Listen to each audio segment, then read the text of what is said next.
Chapter 1045. Fong Lu was a smart woman. Sometimes, she was too smart.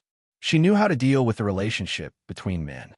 For example, whether it was with Sun Sijia, Zhu Ziyuan, Qin Sheng, or other classmates, she could always find a reasonable way to deal with it. She could maintain the most appropriate and friendly relationship. This was her ability. However, when it came to dealing with the relationship between women, Fong Lu was obviously somewhat helpless. Maybe it was because the relationship between women was much more complicated than that between men. Moreover, Fong Lu was a woman who valued her reputation more than anything else. In the end, Yao Yao and Fong Lu ended up like this. Otherwise, Qin Sheng really did not understand why Fong Lu, who was so smart, would have such a deep conflict with Yao Yao. Just as Fong Lu had said, although she liked Qin Sheng very much, be it his appearance, ability, or family background, he was the most suitable man for a woman like her. She would even be willing to get married to Qin Sheng. However, Qin Sheng was a man she could not control. In front of Qin Sheng, she would always be at a disadvantage. Fong Lu did not like this way of dealing with him. Therefore, she knew that the two of them were not suitable for each other. Thinking about Qin Sheng and Song Ruyu, it seemed that only Song Ruyu could suppress Qin Sheng. Song Ruyu did not rely on her family background, but on everything inside and outside. She had a natural suppression on Qin Sheng, so that he did not have a strong position in front of her. It seemed that the two of them treated each other as equals, so they could be together. Fong Lu came back to her senses and couldn't help but laugh. Why was she thinking about this? She was like a marriage expert. She hadn't even solved her own marriage yet. Why was she thinking about other people's affairs? Under the shade of the trees in front of them, Qin Sheng accompanied the old master of the Fong family to walk in the forest at a moderate pace. The flowers and plants were very beautiful. Qin Sheng smiled and said, "Old master, on behalf of the Qin family, I thank you for your help in helping Heyong." "Qin Sheng, you don't have to be so courteous. Both of us are just taking what we need. We've obtained the shares of 2 companies in 2 cities, and at the same time, we've established a good cooperative relationship with the Qin family. We'll definitely cooperate in other areas in the future. All we're paying is a few phone calls and a few favors." Old Master Fong had already seen through the ways of the world. He had heard from his son and granddaughter what kind of person Qin Sheng was, so he knew how to talk to Qin Sheng. There was no need to be too hypocritical or beat around the bush. Qin Sheng chuckled as he said, "Since Old Master is so frank, I will be more straightforward. After the Qin family integrates, Heyong side, we will get rid of the industries in the south that are not in line with the Qin family's future development. If the Fong family is interested, you can choose at that time.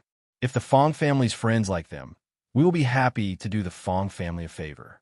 What Qin Sheng had said to Fong Lu before was that the Qin family might continue to sell some assets in the future, but he was not as straightforward as he was now. After all, the Fong family's foundation was in Guangdong, and the company in Shenzhen was responsible for all the Qin family's businesses in the south. Qin Sheng said this to show respect to the Fong family.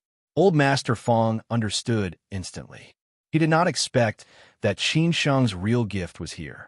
It seemed that the Qin family valued the Fong family quite a lot.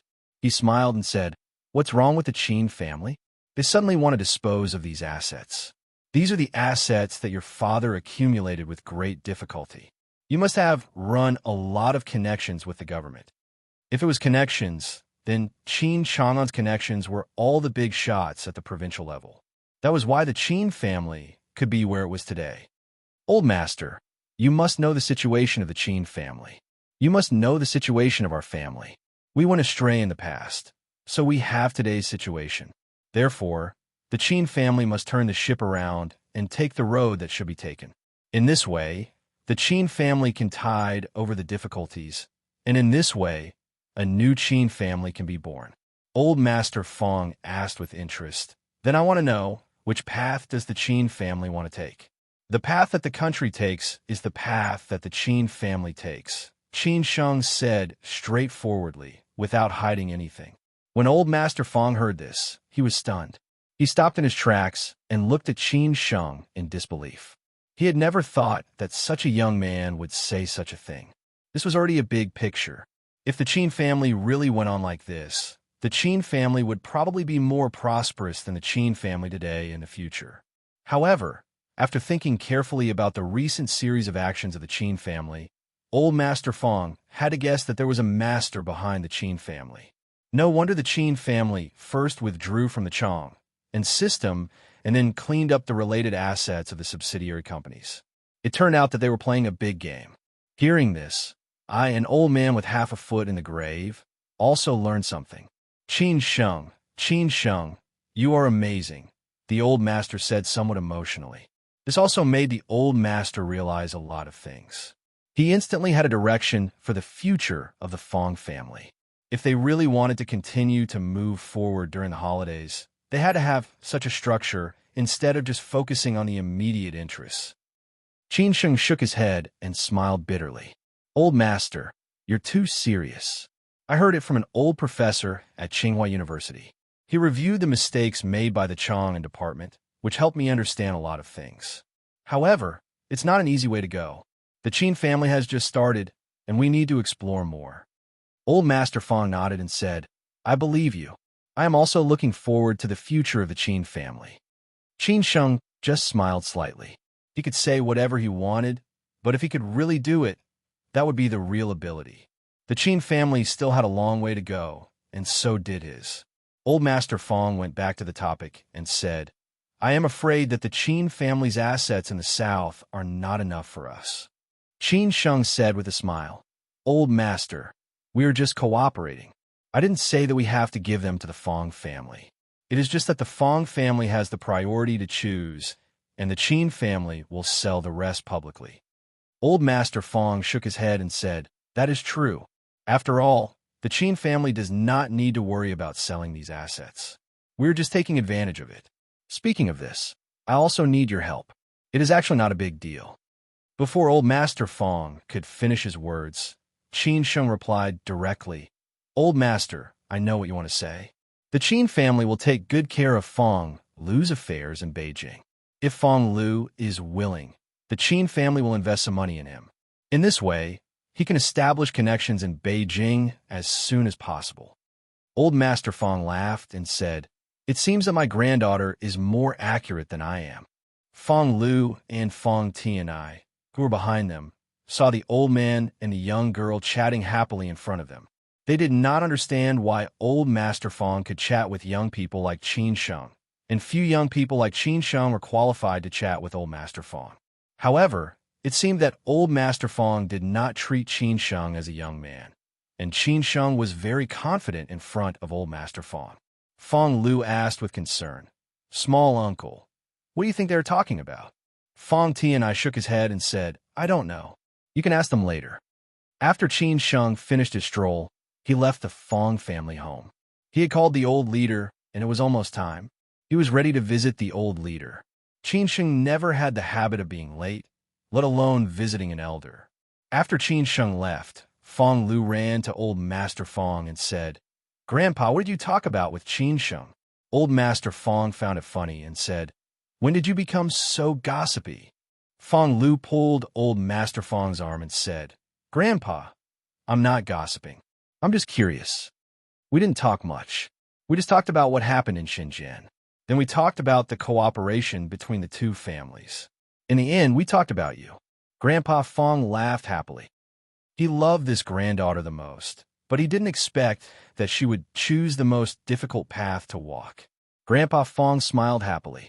Fong Lu frowned and said, Grandpa, why would I ask you to talk to Qin Sheng? Old Master Fong smiled kindly and said, You will be in Beijing in the future. Why don't you ask him to find a suitable boyfriend for you? After all, he has more friends. Fong Lu blushed and said, Grandpa, Qin Sheng brought Chang Baji and Hao Lei to visit the old leader. The old leader lived in a family compound in the provincial party committee. Most of the people here were retired old leaders. After all, Old Master Fong was a provincial minister, and he had full-time drivers and nannies. However, he seldom left the compound and did not participate in any official activities, just to avoid trouble for the organization. The old leader's children were not around, and his wife often went to live with them. He was happy to be free and always looked for someone to play chess with in the yard. After Qin Sheng went to Shenzhen, Old Master he took the initiative to say hello to his old friend, saying that a young man would come to visit him. As for the other details, he did not know. After Qin Sheng called him, the old leader did not say anything and directly asked Qin Sheng to come over. Qin Sheng did not bring any gifts. He only bought some fruits. Since Old Master he directly introduced him, Qin Sheng naturally knew what kind of person he was.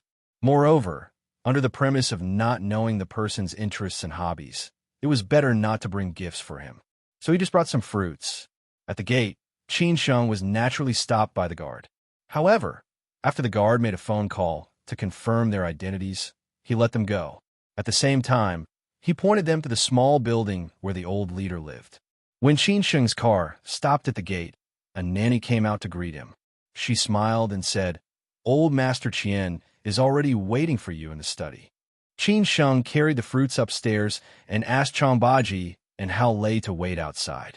This small building seemed to be a bit old, similar to most small buildings in the government compound, such as the small building where old Lady Zhu lived in Beijing. However, the small building was much larger than this, because the organization had strict rules in this aspect. The small building was very ordinary, with all kinds of old furniture and so on. Most of the furniture were various kinds of photo frames and photos. Qin Sheng saw many familiar figures on it. However, Old Master Fong had been in that position before, so these were all very normal. The door of the study was not closed. When they reached the door, the nanny directly said, "Old Master Qian, the guest is here." After that, she directly left. In the study, a white-haired old man was practicing calligraphy at the desk. He was Old Master Qian, who Qin Sheng was going to visit today. Before Qin Sheng could say anything, Old Master Qian said without raising his head, "Qin Sheng, do you know a saying? This saying is called, 'Rules are rules.'" Old Master Qian's opening remark directly made Qin Sheng a bit confused. What did it mean? Chapter 1046.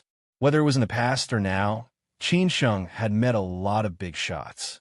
They had different personalities and were always unpredictable. However, they all had different interests and hobbies.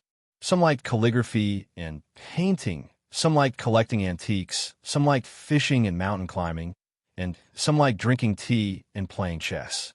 However, it was the first time for Qin Sheng to meet someone who said something like this when they met for the first time. It made it hard for him to guess the temper of this old leader. It was not that Qin Sheng did not do his homework before he came here. This old leader had a good reputation. Of course, there were some imperfections. With the progress of the times, he might be a little conservative in his thinking. In addition, he was getting older and older, so he retired to the second line later. However, all these could not change the fact that he was a good and honest official. Rules were rules. These few simple words obviously had a deeper meaning. Qin Sheng could only understand it literally. Rules were insurmountable and hard to break. However, this was only the case most of the time. Under special circumstances, these rules would become foot-binding cloth and should be broken. However, Qin Sheng did not understand what this old leader meant. He did not dare to make wild guesses, lest he made the old leader unhappy. After all, Qin Sheng did not know what kind of character the old leader was. If he embarrassed Old Master He at that time, it would be somewhat inexcusable. Qin Sheng replied respectfully, "I don't understand. Please enlighten me, Mr. Qian. You're so young, but you're so lifeless. You say what you should say. You didn't come to me because you wanted to break the rules. It's not a good thing to be too shrewd.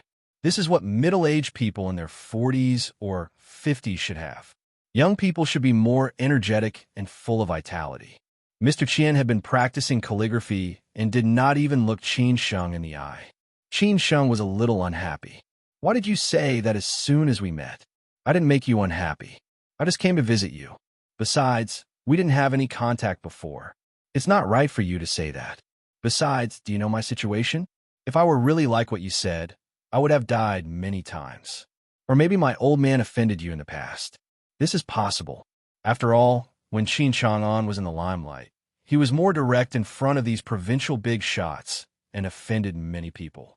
Moreover, The headquarters of several major subsidiaries of Chong and Group are in Shenzhen. This is very possible.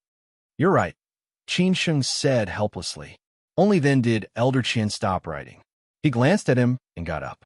What's wrong? Resentment? That's more like it. You're acting like a young man. It would be strange if you didn't resent me for saying that. I've met your father many times, and you have a lot of his shadow in you. It's just that you don't have his arrogance. Back then, we knew that if he continued on like this, he would get into trouble sooner or later. Unfortunately, I was right. Sure enough, old Qian's words confirmed Qin Sheng's initial guess. The old man had offended a lot of people over the years, so much so that he, as a son, had to pay his debts now. Oldie roughly told me about you. I don't know how he got entangled with your family, but since he has spoken, as long as he doesn't break the rules, I will speak when it's time to speak. The premise is that you can't break the rules unless they break the rules. Do you understand what I mean? Old Qian said calmly. How could Qin Sheng not understand? Master Qian had already said it very straightforwardly. That was, as long as the Yang side did not use official channels to pressure the Qin family, Master Qian would not. But if the Yang side broke the rules first, then he would do what he had to do. Everything was within a reasonable range. Do you know why I want to see you? Old Qian waved his hand and gestured for Qin Sheng to come in. Qin Sheng was a little confused. Was there any other reason? Old master, he just said hello to you. Otherwise, why did you want to see me? Not because of old he? Qin Sheng said subconsciously. Old Qian shook his head and said, of course not because of that old guy. I knew what he meant with just one call. He just needs to keep an eye on your family's trivial matters. Why did he ask you to come to Guangzhou? Then I don't know, Qin Sheng said honestly. At this time, old Qian revealed a smile and said, I heard from old he that although you're young, your attainments in calligraphy are very profound. You inherited your grandfather's skills. In this aspect, even your father is not as good as you, so I asked you to come to Guangzhou. You could take a look at my calligraphy and be my teacher at the same time. Hearing this reason, Qin Sheng was a little helpless. It turned out that this old man wanted to see him for calligraphy. He did not know how old he knew. If he had known, he would not have come to Guangzhou. He thought it would be a formal visit, but in the end, it was a wasted trip. However, although Qin Sheng thought so in his heart, he did not dare to say it out loud. After all, this was an old leader.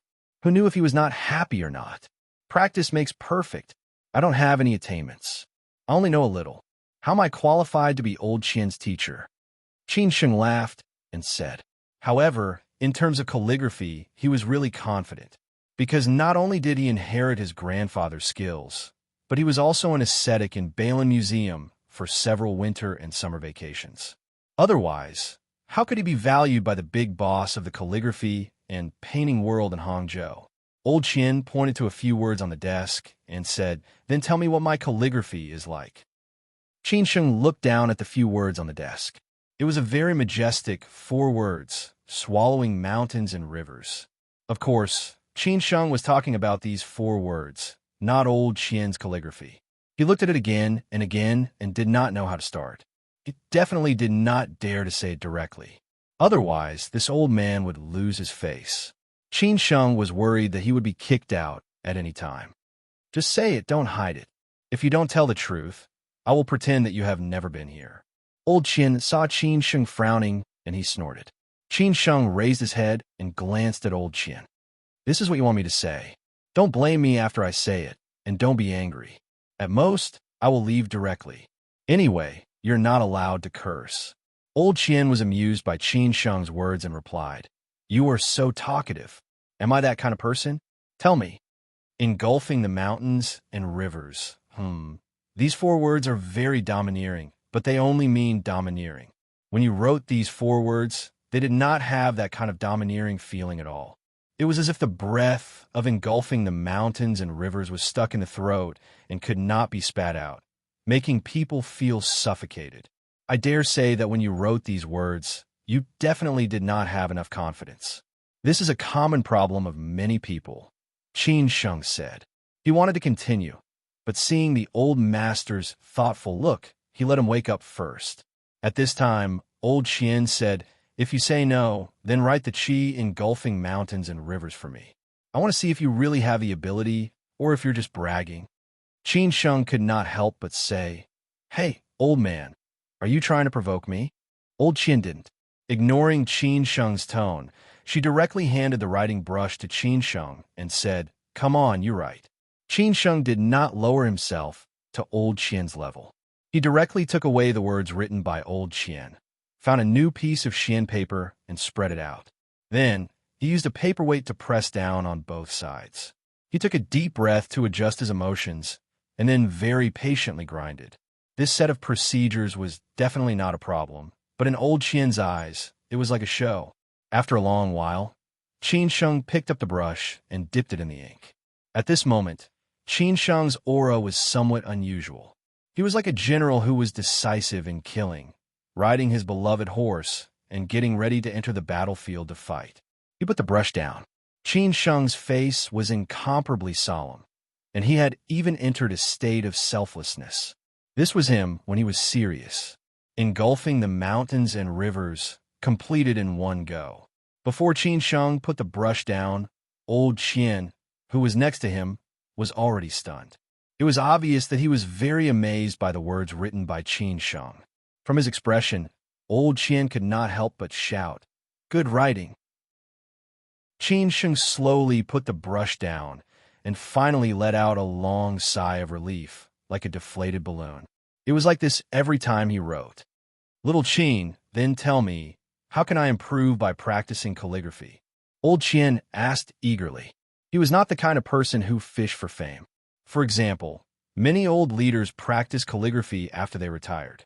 Later, when they became the vice president of the Provincial Calligraphy Association, people would come to them with a lot of money to ask for their calligraphy, and they would still feel a little smug. In fact, the calligraphy they wrote was really strange. When Qin Sheng heard this, he knew it was over. It was estimated that he would not be able to leave this place for a while. Otherwise, he would have to call him Little Qin. Just as Qin Sheng thought, he was dragged by the old master to practice calligraphy for the whole afternoon. It was not until it was almost dinner time that Fong Tianai and Fong Lu called Qin Sheng several times. Finally, Qin Sheng was let off by the old master. The old master took the initiative to ask Qin Sheng to stay at home for dinner, but Qin Sheng did not dare to stay. Even when the old master said before leaving, Qin Sheng did not feel like staying in Guangzhou for 2 more days. He was ready to run back to Shenzhen tomorrow morning. When Qin Sheng came out, Chang Baji and Hao Lei were waiting in the car and were a little sleepy. After seeing Qin Sheng coming out, Hao Lei frowned and asked, "Qin Sheng, why did you go in for so long? If you didn't come out, we were afraid that something might have happened, so we were ready to go in to find you." Qin Sheng was a little tired and said, "Don't mention it, it's a long story." On the way back, when Qin Sheng finished talking about what happened today, Chang Baji and Hao Lei could not help but laugh out loud. After all, Qin Sheng was famous. Old Master Qian, a big shot who used to be in high position, humbly asked for advice. If Qin Sheng did not agree, he would really not give him face. At that time, he would definitely not speak up for the Qin family. He would not even pick up old He or old Lu's call. This was the temper of a big shot. Just when Qin Sheng was about to reach the dinner place, he received a call from Uncle Gong's son, who was far away in Dalian. However, Uncle Gong's son did not call about Dalian, because the current situation in Dalian was similar to that in Shenzhen. They were gradually pressuring each other. After all, Zhuangzhou and Dalian was cooperating with Gong's son. What Gong's son wanted to say was that his pawn in Shenzhen told him that He Yong was preparing to send the financial director of the Shenzhen company abroad. Once he went abroad, many things would be lost. Therefore, after hanging up the phone, Qin Sheng directly arranged for Hao Lei to go back to Shenzhen immediately and find a way to control the financial director. Everything would wait until he returned to Shenzhen tomorrow. Chapter 1047. What the Qin family did this time was not just to drive He Yong away. If it was just to drive He Yong away from the company in Shenzhen, it would be too simple. The board of directors could directly make a resolution, but this was too easy for He Yong. But it was too easy for He Yong. If He Yong did not betray the Qin family when they were in danger, The Qin family might let bygones be bygones and let him go safely. However, He Yong betrayed the Qin family and wanted to be independent. Not to mention how much he had benefited from the Qin family in the past. When the Qin family was in trouble and could not take care of him, he took advantage of the Qin family to cheat them. Therefore, the Qin clan had to check the accounts of the past 5 years. Only in this way could they put a Yin Qin to death. At that time, they would definitely make him spend the rest of his life in prison. Even if he wanted to reconcile, he would have to pay a painful price. The people who were most familiar with the company's accounts were naturally the top management.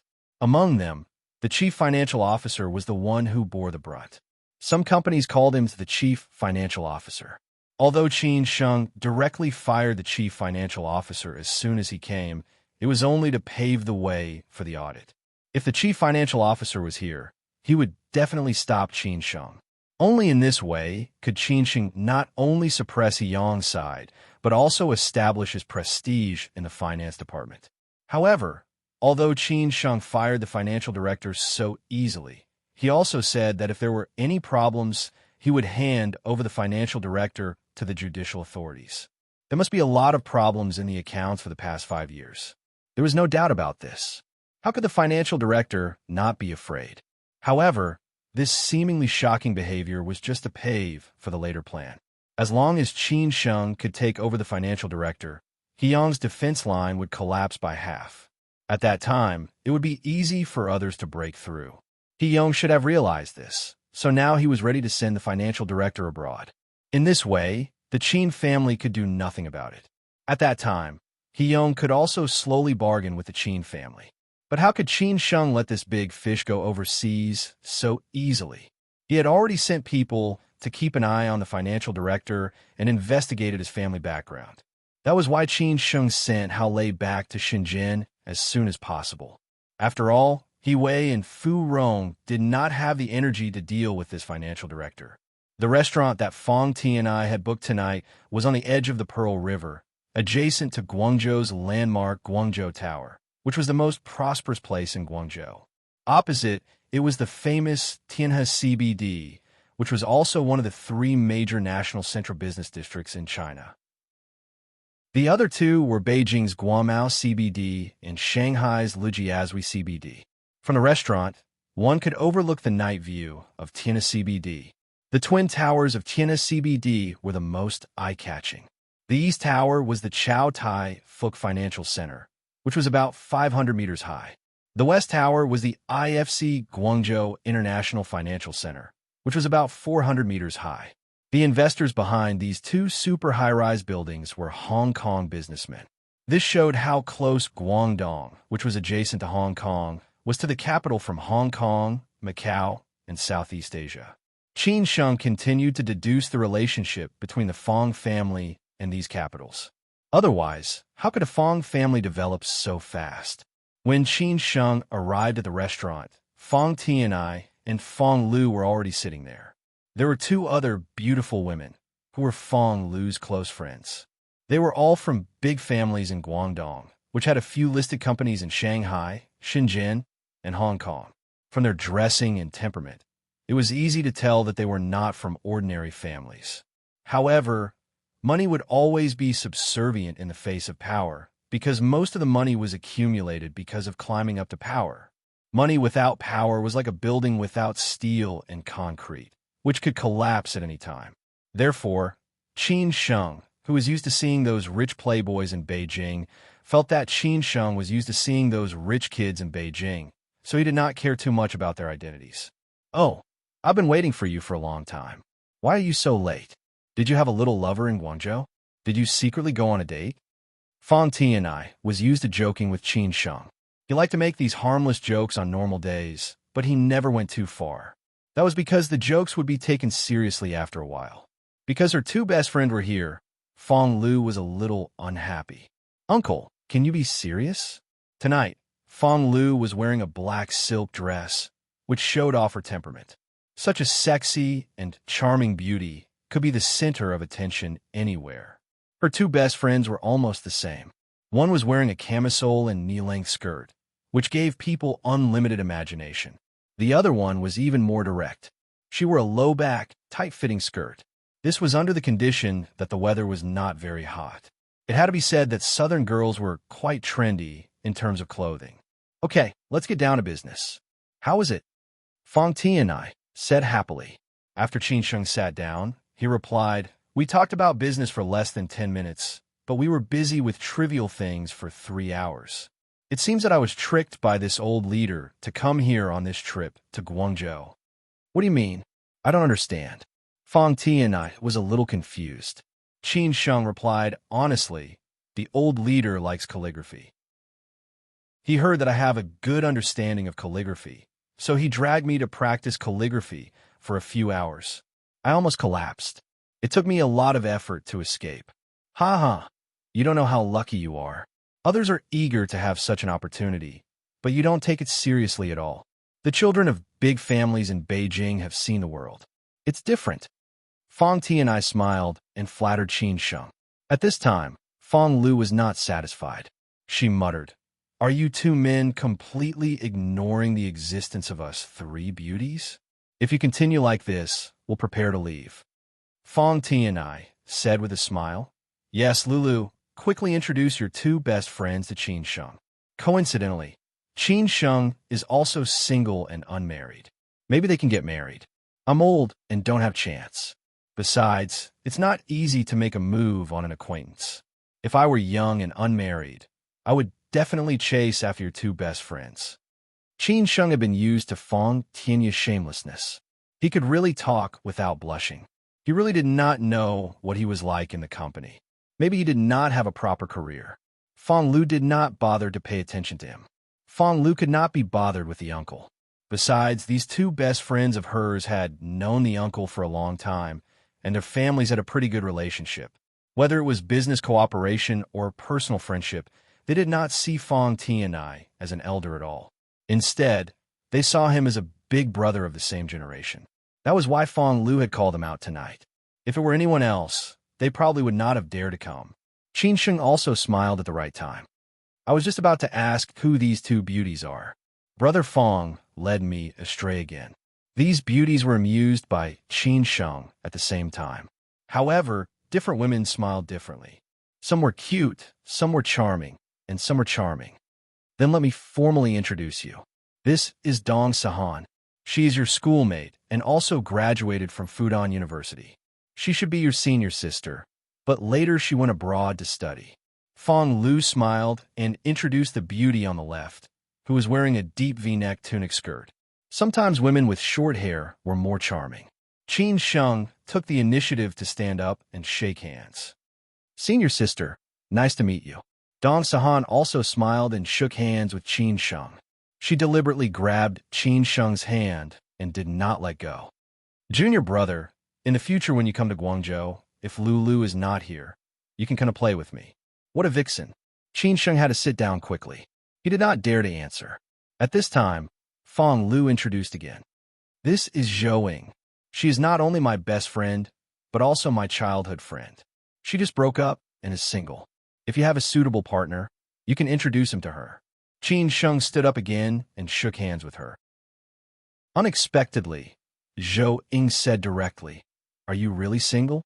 I think we are quite suitable. Do you want to try?" Qin Sheng was defeated again. Seeing Qin Sheng's embarrassed look, these beauties laughed again. Qin Sheng looked at Fong Ti and I helplessly. "It's all your fault, Lao Fong. If I go home and kneel on the washboard, then I will blame it on you. As for you, I don't need to introduce you. They already know that you are my classmate at Tsinghua University," Fong Lu said casually. Both Dong Sahan and Zhou Ying knew the importance of the advanced research class that Fong Lu attended at Tsinghua University last year. Those who were able to get in were not ordinary people.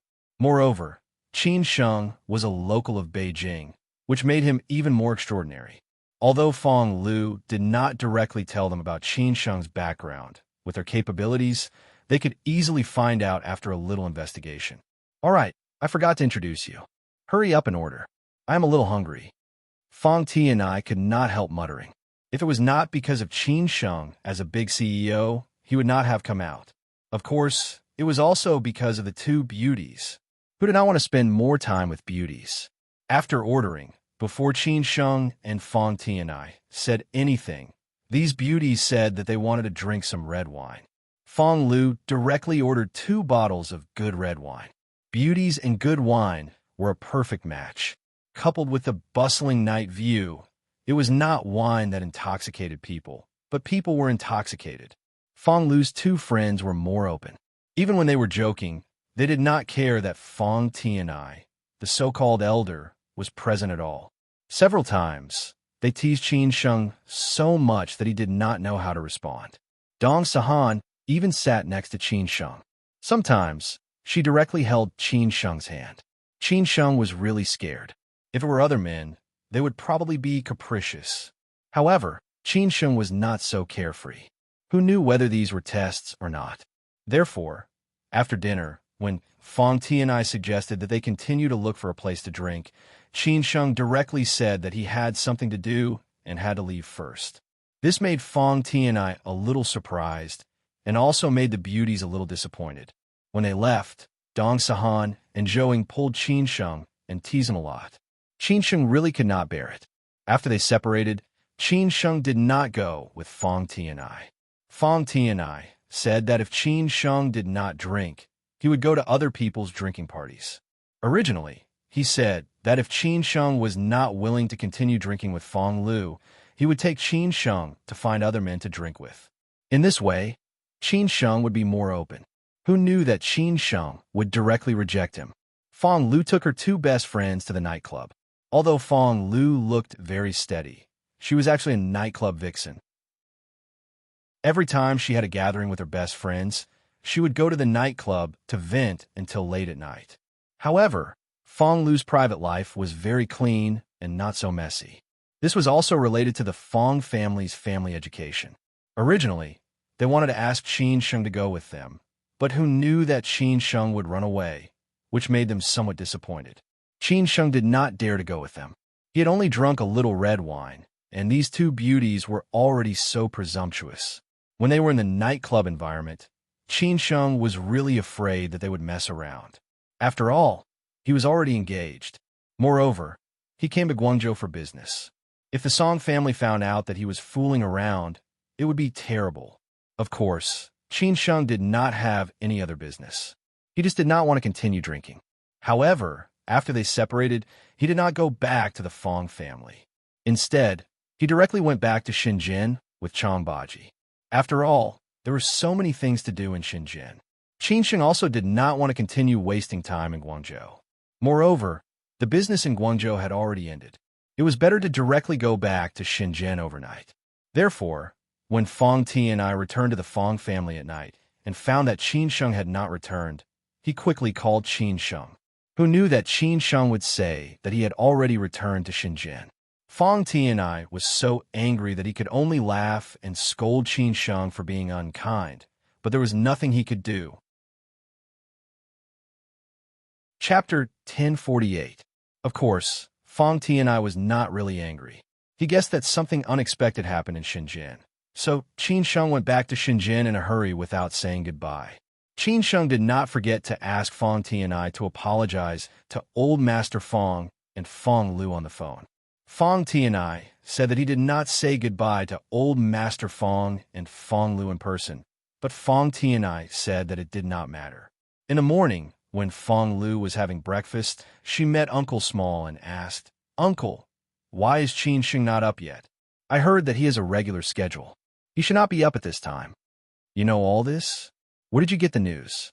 Fang Tianai asked with a smile while drinking orange juice. Fang Lu said happily, "Uncle, have you forgotten that Madame Diplomacy is a rout? Qin Sheng's fiancée is my friend. How could I not know this? She asked me to take care of Qin Sheng in Guangzhou." Fang Tianai picked up the bread and asked casually, "I have heard a lot about Qin Sheng's fiancée. It has nothing to do with her family background. Let's just talk about this woman."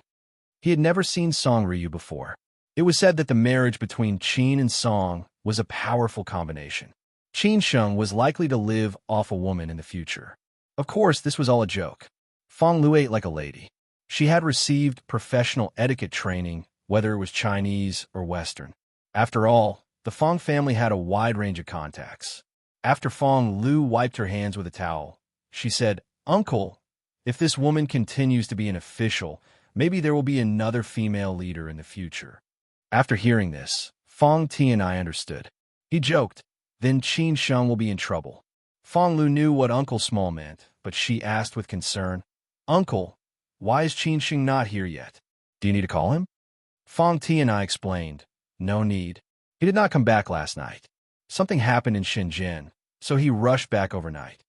"What happened?" Fong Lu asked, feeling very surprised. Fong Tianai shook his head and said, "I don't know the details. But let's not worry too much. I think Qin Sheng can handle it. If he really can't handle it and needs help, he will call." Since her uncle had said so, Fong Lu did not continue to ask. After all, the Fong family had not become a true ally of the Qin family yet. There was still a long way to go. In Shenzhen, Qin Sheng had not been idle since he got up in the morning. Gu Jianxin directly came over to report to him about the situation in Shenzhen. He said that it would take at least 1 month to check the accounts of the past 5 years. Moreover, this was under the condition that Qin Sheng had made a breakthrough. Since He Yong dared to be so brazen, he must have done a lot of tricks in the accounts. It would be difficult to find a breakthrough directly. After listening to these reports, Qin Sheng said, "You carry out your plan first. I will cooperate with you. You don't have to be so anxious. This is a tug of war. The Qin family can afford it even if it takes 2 or 3 months. I'm afraid that He Yong won't be able to hold on until then." "Okay, Chairman Qin. I will go to the company first. I will contact you directly if there is any situation." Gu Jianxin nodded silently and left. At this time, He Wei walked in and handed the documents to him. "This is the information of several big shots that He Yong met in the past 2 days. 2 city leaders, 2 bank executives. One is the vice president of the Chaos Han Chamber of Commerce. Most of the time, he stayed with his mistress. It seems that he had a conflict with his wife. He Yong's confidant, Duan Kaida, has been with He Yong most of the time. During this period, he met with the vice president and the financial director of the Shenzhen company. I don't know what they talked about. Thank you for your hard work." Qin Sheng took the documents and said with a smile. He Wei said happily, "It's not hard work at all. It's all boring work." "What? You still have resentment? Just take it as coming to Shenzhen to relax.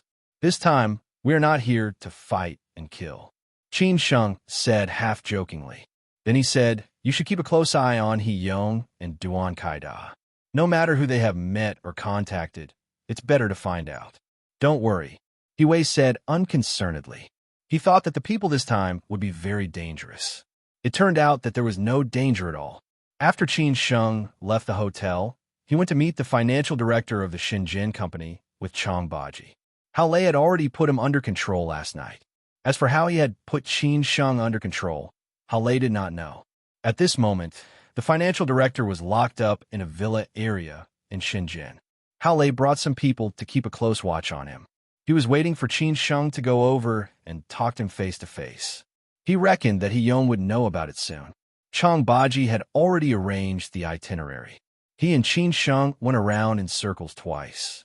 During this period, they even changed cars twice.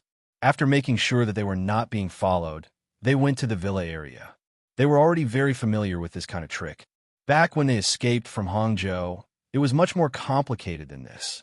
Silver Lake Mountain Villa District. This was a somewhat old villa district. Compared with the bustling Shenzhen Bay, it was a bit more secluded. The villa was arranged by Gongsuan's pawn in Shenzhen. Before the Qin family set off, they had found several safe places like this in Shenzhen just to be prepared for when the time came. Hao Lei and 2 bodyguards guarded the financial director. From yesterday until now, they took turns to keep an eye on him. At the same time, they confiscated his mobile phone and everything else to prevent him from contacting the outside world. Before Qin Sheng came, he would not be able to walk out of here. After Qin Sheng entered the door, he asked, "How is it? Is he okay?" At first, he resisted. After being beaten up a few times, he became well-behaved. However, he did not say anything. Obviously, he wants to continue to resist. We can't lock him up for too long. After all, this is not other places. Otherwise, we will be in trouble, Hao Lei said. Qin Sheng said thoughtfully, "Leave the rest to me. Lock him up in a room alone. I want to talk to him." Hao Lei nodded and went to make the arrangements. Qin Sheng held all the information about the financial director in his hands. He did not rush into the room. Instead, he sat on the sofa and lit a cigarette, thinking about how to break through this man later. Only by breaking through this man could Yong be arrested.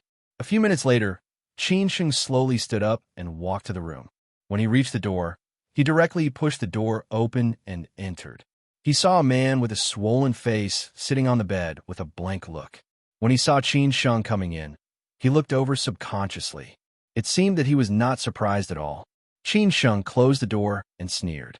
Xia Herong, from Fuzhou, 48 years old, graduated from Xiamen University. Later, he studied in the United States and obtained a double degree in law and accounting from Stanford University. After graduation, he entered Wall Street and worked in 2 of the world's top 500 companies. Later, he returned to China and worked in Hong Kong. 6 years ago, he entered a company in Shenzhen as the financial director. His parents are in their hometown in Fuzhou. He has an older brother and a younger sister. The older brother works in the finance bureau of Fuzhou City, and the younger sister works in a private enterprise in Fujian. His wife is from Hong Kong and has a beautiful daughter. She is currently studying in Hong Kong and is preparing to study in the United States after graduation. It's a very happy family.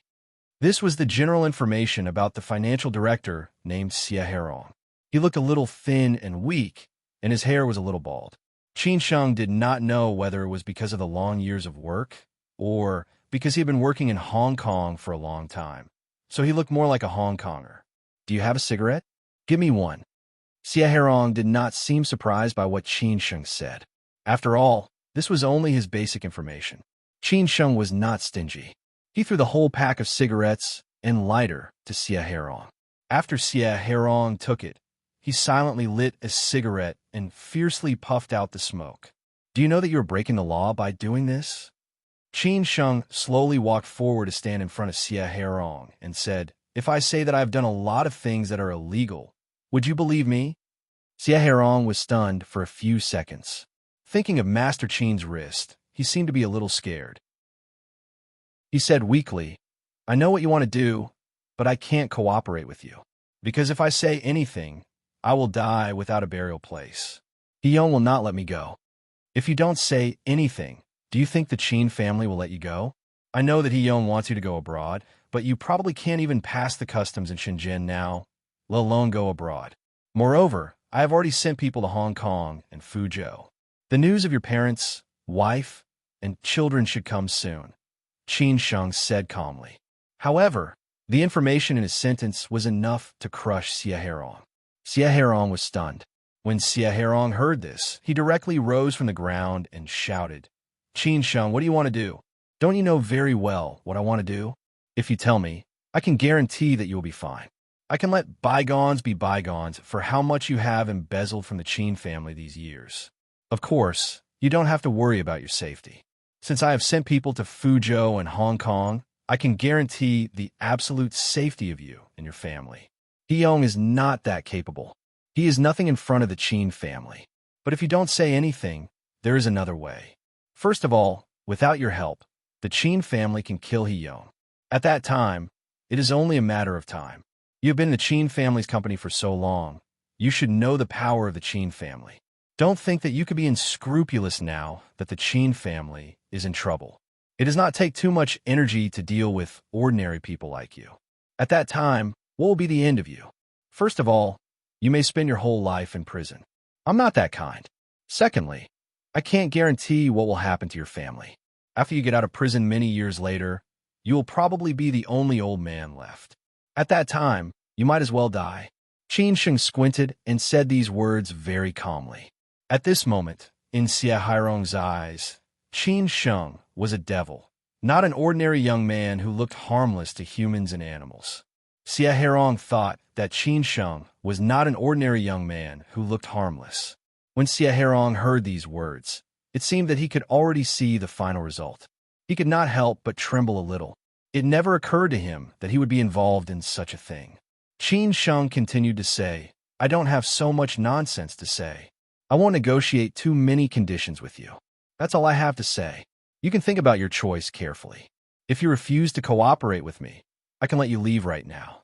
I will definitely not stop you. This was Qin Sheng's way, the simplest and most direct way. Because when misfortune came, everyone was afraid of death. Chapter 1049. Most ordinary people only pursued an ordinary and happy life. No one was willing to face danger and disaster. Although Xie Herong was a senior executive in the Shenzhen company and had a certain social status, he was no different from most ordinary people in front of Qin Sheng. When someone threatened his family life and life, he would naturally think of ways to protect himself after weighing the pros and cons. He would never sacrifice himself for the benefit of others. This was human nature. Most people were exquisite egoists. They loved money and were afraid of death. They were greedy and ignorant, especially a middle-aged man like Xie Herong, who was almost 50 years old. It took him decades to get everything he had today. How could he be willing to lose everything? If the ending was as Qin Sheng said, he would probably kill himself directly. Qin Sheng had said what he needed to say. He had two choices. One was to ask He Yong to leave immediately if He Yong refused to cooperate. He could go to He Yong to discuss countermeasures. In the end, he would continue to stand on the opposite side of the Qin family. The result would be that the Qin family would kill him. Not only would they find enough evidence to put him in jail, but they would also make his parents, wife, and children pay for what he had done. He was also worried that He Yong would kill him to silence him. The other choice was to choose to cooperate with the Qin family and tell them everything that He Yong had done over the years. The Qin family would not only forgive all the mistakes he had made in the past, but they would also protect him and his family. They would never let He Yong do anything bad to them. After this incident, with his work experience, it would be very easy for him to find a more suitable and high-paying job. He might not even need to look for it. The number of headhunting companies would be blowing him up. At that time, without the threat of He Yong and the scruples of the Qin family, his life would still be as glorious as before. It seemed that there would be no ups and downs at all. Qin Sheng was not in a hurry. He had enough time to wait for Xie Herong to make a choice. He believed that as long as one was not stupid, he would be able to make a choice. He Yong had originally made his fortune because of the Qin family. Now the Qin family had turned around to deal with him. They had forced him into this situation without using much power. Could these people still not see it clearly? What He Yong had now was just a building made of sand. If the Qin clan wanted to deal with him, they could destroy him with a wave of their hand. Xie Herong lit another cigarette and took big puffs. In the smoke, he looked like he had been through a lot, but he was more embarrassed. No one knew what he was thinking about. Qin Sheng did not disturb him and just looked at him. "Young Master Qin, are you sure you can get rid of He Yong?" Xie Herong asked Qin Sheng after he finished smoking. Qin Sheng said thoughtfully, "I don't think you need to worry about this. In your eyes, He Yong may be a big shot who can do anything he wants in Shenzhen. But in my eyes, he is really nothing. If our Qin family can't get rid of He Yong, what qualifications do you think we have to keep a foothold in Sijia City?" Xie Herong thought about it and agreed. If Master Qin was here, He Yong would not dare to be so presumptuous. Now, He Yong only doubted Qin Sheng's ability and did not seem to doubt the Qin family's ability. "Can you guarantee my safety?" Xie Herong asked. Qin Sheng answered honestly. "With 2 bodyguards protecting you for 20 hours, do you think your safety will be a problem? Besides, before we get rid of He Yong, as long as you don't go out, what can He Yong do to you? After we get rid of He Yong, we will send you directly to Hong Kong." Xie Herong was silent for a while and said, "I need you to protect my wife, children, and family. Don't worry, you don't need to worry about these. As long as you choose to cooperate with us, these are all things that you should do," Qin Sheng said disapprovingly. Xie Herong was still a little worried and said, "Are you sure that as long as I cooperate with you, the Qin family will not look into what I did in the past?" "They will not look into it. What you did is nothing in front of the Qin family. Since you have chosen to cooperate with the Qin family will treat it as a reward for you," Qin Sheng said with a smile. Xie Herong was finally completely relieved. He took a long breath and said, "Okay, I choose to cooperate with the Qin family. When Qin Sheng heard this answer, the smile on his face gradually became brighter. It seemed that He Yong's good days were getting more and more difficult. He was waiting for the moment when He Yong would take the initiative to admit defeat. Qin Sheng came back to his senses and said, I hope we can cooperate well, but you have to live here for a short period of time. If you need anything, just tell them directly. As for your wife and children, you need to comfort them in case He Yong makes a fuss about it.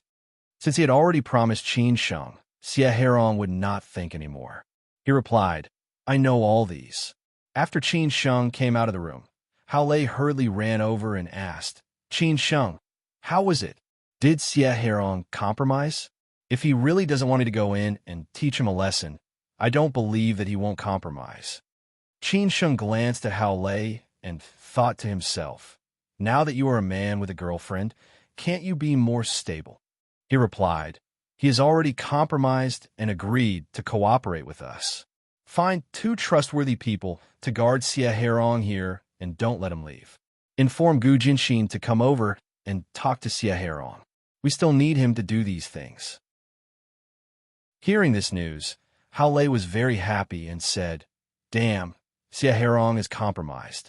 This old thing is really a coward. I will inform Gu Jinshin right now. Leave the rest to me. With Hao Lei in charge here, Qin Sheng did not need to worry about anything. He took Chang Baji to meet the vice president of the Chaos Han Chamber of Commerce, who was close to He Yong. Qin Sheng continued to put pressure on He Yong. With the pressure from the Fong family, these people had stopped cooperating with He Yong. If no one took over, they would continue to suffer losses. Therefore, they would cooperate with He Yong sooner or later. Therefore, Qin Sheng had to cut off He Yong's last way out. The place to meet was the building of the Chaos Han Chamber of Commerce. Qin Sheng was not afraid at all. He was afraid that He Yong did not know what he was doing. He almost called He Yong and told him that he was here. The vice president of the Chaos Han Chamber of Commerce was already waiting for Qin Sheng at the door. After seeing him, he smiled and shook hands. Young Master Qin, I've heard about you for a long time. It's fate to meet you today.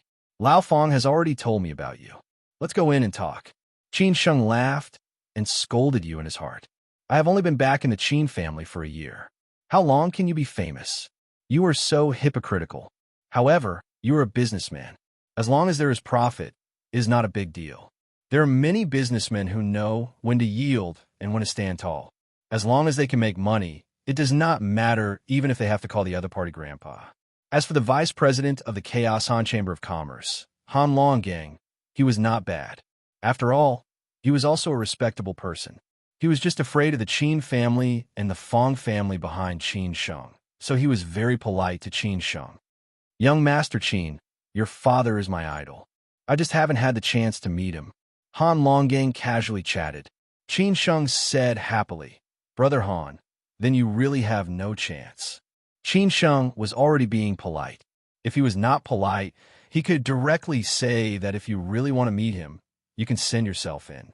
But I guess you are not qualified to be locked in the same room with the old man. I really don't know why you mentioned the old man. It seems that there is no other topic besides him. There will be a chance. Han Longgang also realized that he said something wrong and smiled awkwardly. At this time, Qin Sheng said, Brother Han, Lao Fong has said what he should say to you. I should have visited you earlier, but I just arrived in Shenzhen and there are too many things to do, so I have caused you a lot of trouble. Young Master Qin, it is not troublesome. After all, the Fong family has informed us. We dare not offend the Fong family, but we are all trying to make a living. If these projects are really stopped, we will lose everything. Han Longgang said with some embarrassment. What's more, He Yong has a lot of power in Shenzhen. I am afraid that if we do this, we will be punished. Qin Sheng said disapprovingly, Brother Han, I am here today to solve these problems. Since you have helped the Qin family, of course, the Qin family will not let you down. Young Master Qin, what do you mean? Han Longgang suddenly became very interested and asked. Qin Sheng said neither hurriedly nor slowly, I know that if I ask you to stop cooperating with He Yong, it will cause you a lot of losses. So the Qin family will cover all your losses. As long as you continue to delay He Yong, it will be fine. If He Yong makes trouble for you, You could say that you are also in a difficult position. As for the future, after the Qin family takes Hiyong down, if you are interested, these projects can all be handed over to you. Of course, you can also choose to cooperate with the Qin family. Hearing this, Han Longang could not help but feel that the Qin family was very confident in getting rid of Hiyong. It was obvious that they would not stop until they got rid of Hiyong. He was somewhat glad that he had listened to the Fong family suggestion. Otherwise, he would have really offended Hiyong. Now that Qin Sheng said that the Qin family would cover all their losses, Han Longang had nothing to worry about. The Qin family was really rich and overbearing. However, Han Longang was a little embarrassed and said deliberately, "Young Master Qin, actually it doesn't matter. As I said at the beginning, Hiyong has a lot of power in Shenzhen. We are afraid of being pressured by the higher-ups. You also know that he knows a lot of leaders." Qin Sheng squinted and said, "You don't have to worry about this. I have my own arrangements. You just need to do as I say." Han Longang said thoughtfully, "Then I understand." As expected, the vice president of the Chaos Han Chamber of Commerce agreed to Qin Sheng's condition, because he had no other choice. Hiyong was already like this. If he continued to cooperate with Hiyong, not only would he offend the Qin family, but he would also offend the Fong family. However, if he offended the Qin family, there would not be so much trouble. After all, they did not have any direct contact with the Qin family. However, if he offended the Fong family, there would be some trouble in the future. Qin Sheng did not mind letting Hiyong know that the Qin family was behind the Fong family. Otherwise, he would not directly deal with Hiyong in person. He would put all the pressure on Hiyong. Chapter 1050. Although friends were friends, in the face of interests, friends could be cannon fodder. Moreover, they were friends built on interests. Therefore, it was expected that Han Longang would abandon Hiyong, unless he wanted to accompany Hiyong. However, everyone had to weigh the loss of money every day. After all, in the face of interests, most people would only protect themselves, because this kind of relationship was not that of brothers who had gone through life and death. Han Longang wanted to invite Qin Sheng to dinner, but Qin Sheng politely refused because he had nothing else to talk about with Han Longang. Moreover, he was not clear about Han Longgang's character. At least for now, Han Longang was just a businessman who pursued profits. But which businessman did not pursue profits? After returning to the hotel in the evening, Qin Sheng ate something casually. When he was about to ask Gu Jinxin if he had made a breakthrough after talking with Xie Herong, his sister Qin Ran sent him a video call. These days, Qin Sheng did not contact his sister much, so he just lay on the bed and video chatted with her. It was a little hot in Shenzhen. Qin Sheng had just taken a shower and was wearing a bathrobe. Qin Ran, who was lying on the sofa in the living room of the Qin family, said in surprise, "Qin Sheng, what's wrong with you? You're going to bed so early. Don't you have any activities at night in Shenzhen? This is a little unscientific. Our young master Qin went to Shenzhen, and many people wanted to invite him to dinner. Or is there something going on? Is there a woman next to him? Qin Sheng, don't mess around in Shenzhen. There are a lot of acquaintances there. If Ryu finds out, no one can protect you." Qin Sheng was speechless. Qin Sheng was speechless as he said, "Sister, don't make fun of me. I don't have time to look for a woman. Besides, I'm not interested in it. As for eating and drinking, I've been drinking to death these days. I'm your only brother. If you don't care about me, who will support you when you get married in the future? Qin Sheng, why do I feel that you can't wait to marry me now? Recently, you've said this more than once or twice. Ryu hasn't married yet. Are you afraid that I'll bully your wife? Sai, you hurt my heart." Qin Ran pretended to be heartbroken. Qin Sheng quickly admitted his mistake and said, "Sister, I was wrong. I won't say such things again. I'll buy you a gift when I go back. How about that?" She snorted and said, "That's more like it. I won't tease you anymore. Let's get down to business. How's the situation in Shenzhen? Is Hiyong's counterattack powerful?" "Counterattack? What would he do to fight back? He's about to become a stray dog.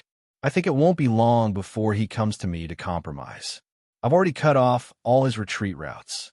Let's see what conditions he puts forward then," Qin Sheng said with some disdain. Hiyong, who seemed to be very strong, was just a paper tiger.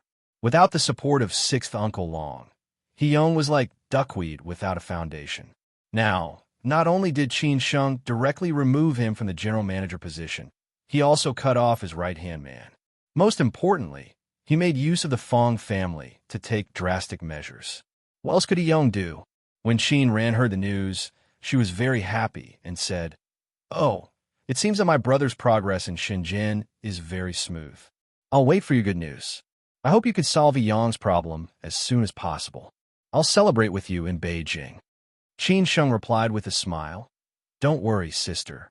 Just wait for my good news at home. The result will be out in half a month at the earliest, or more than a month at the latest. He-young can't hold on for long." "I'm relieved to hear that." Qin Ran smiled and nodded. At this time, Qin Sheng asked, "Sister, how's the situation in Dalian? How's Uncle Gongsuan's progress? I didn't pay much attention to it. Song Shixin is more ruthless than He-young. As you said, Dalian is not like Shenzhen. Song Shixin has a lot of power in the local area. It can be said that he has connections with both the underworld and the underworld. After all, he has been in Dalian for many years. Uncle Gongsun has a lot of resistance, and Bak was injured because of this. But Uncle Zhuangzhou is rushing over from Bing City. The situation should be alleviated by then," Qin Ran said honestly. Compared with the smooth progress in Shenzhen, the resistance in Dalian was very big. Qin Sheng frowned and said, "Then I'll deal with the things in Shenzhen as soon as possible and go to Dalian to help. If He-young falls, Song Shixin will naturally be under more pressure." "Well, you're right. Song Shixin is probably waiting for He-young," Qin Ran said thoughtfully. At this time, Qin Sheng asked, "How's the situation at home?" Qin Ran picked up a bunch of washed grapes and said, "Everything is fine at home. The new company is running normally. The sale of the assets obtained from sixth uncle is almost finished. The next step is to withdraw the funds. Aunt Chang and Uncle Hao are already sorting out the Qin family's former assets. When the things in Dalian and Shenzhen are over, it will officially start. Well, don't worry. Let them contact the people in Shanghai first.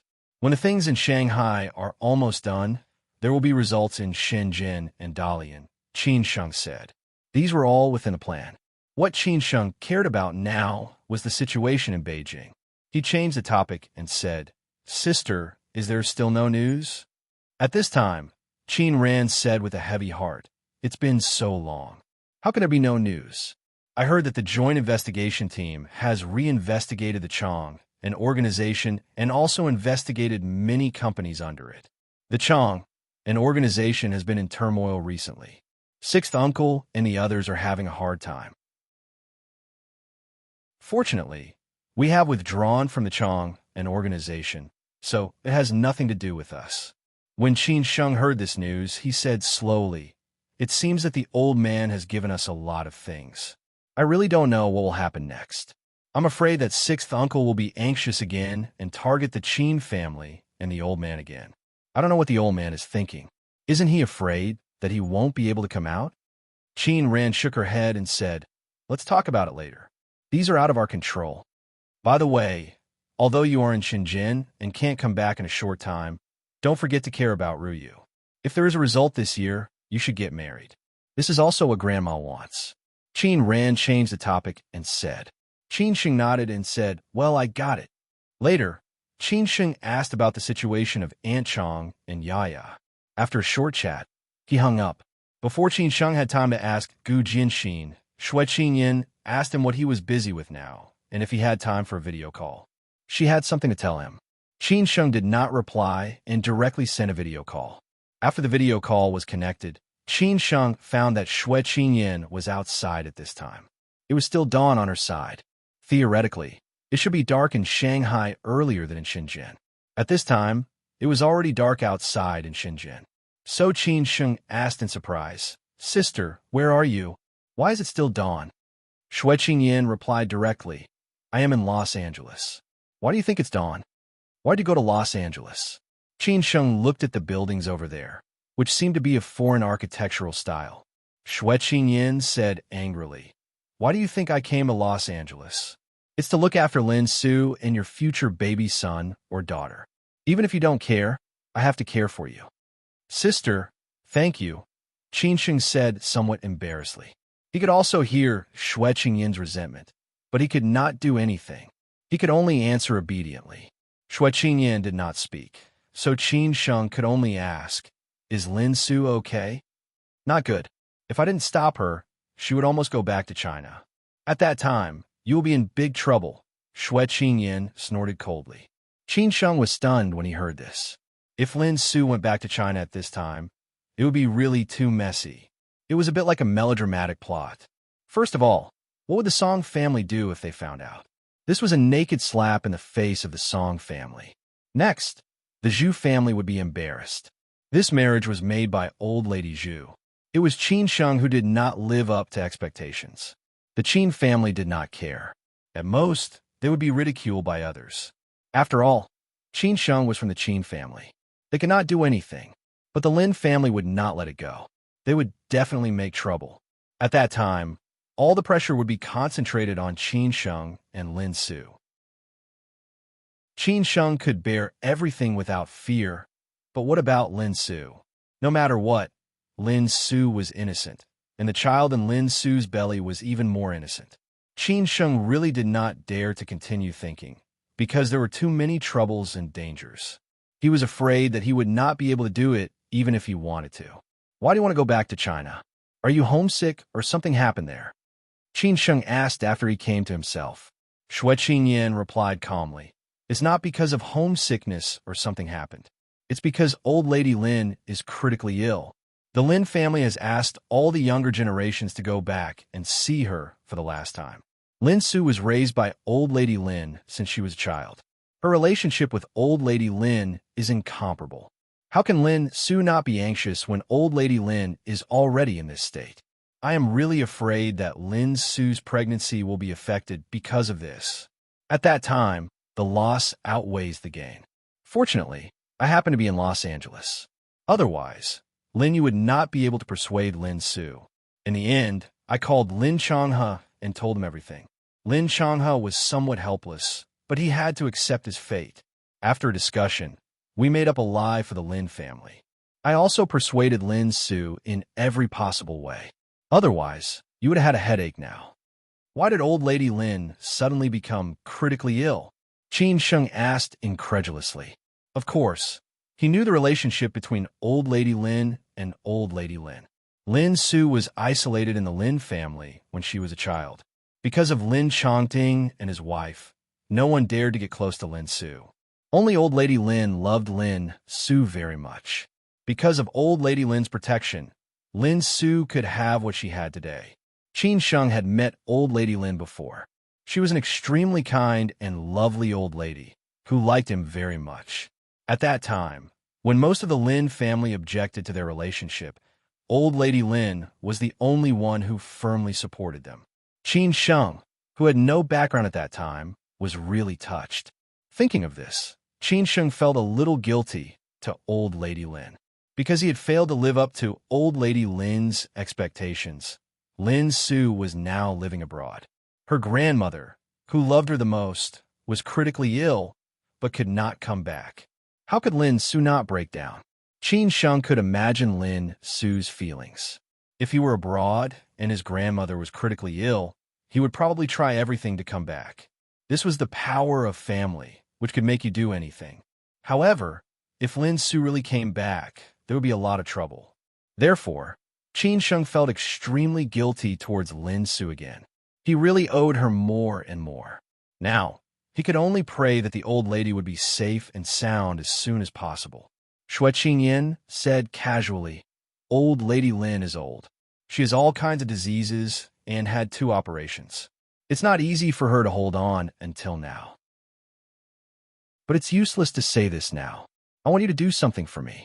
Since Lin Su can't go back to see old lady Lin, and most of the Lin family don't know about your situation, I want you to go to Ningbo and see old lady Lin on behalf of Lin Su.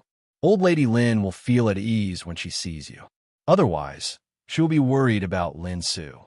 Secondly, other people in the Lin family won't make wild guesses, and Lin Su's situation will be better."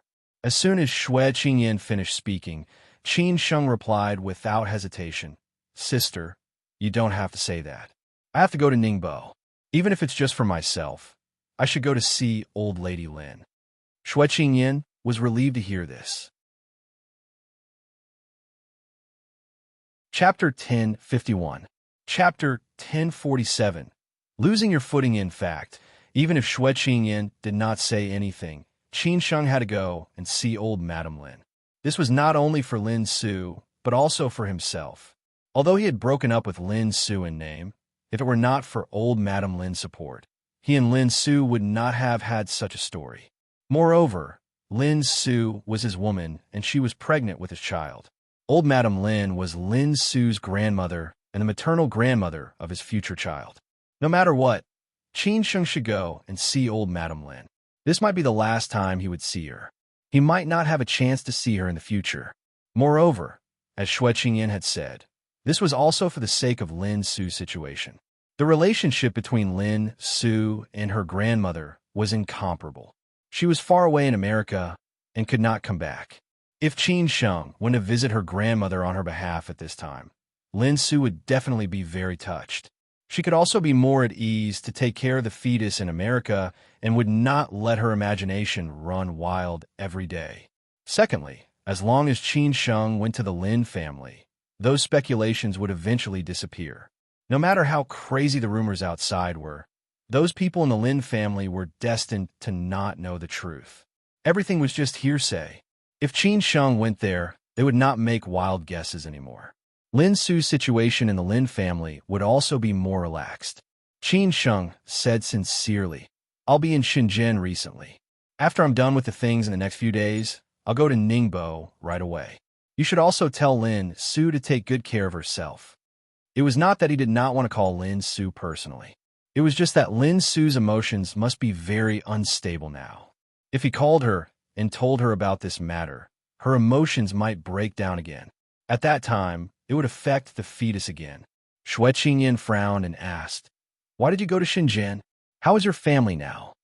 Shui Qingyan did not urge Qin Sheng to go to Shenzhen immediately. After all, there were so many things to deal with in the Qin family. Qin Sheng was probably already badly battered. Moreover, Qin Sheng had said that he would go to Ningbo after dealing with the things in these 2 days. She reckoned that he also had something important to deal with in Shenzhen.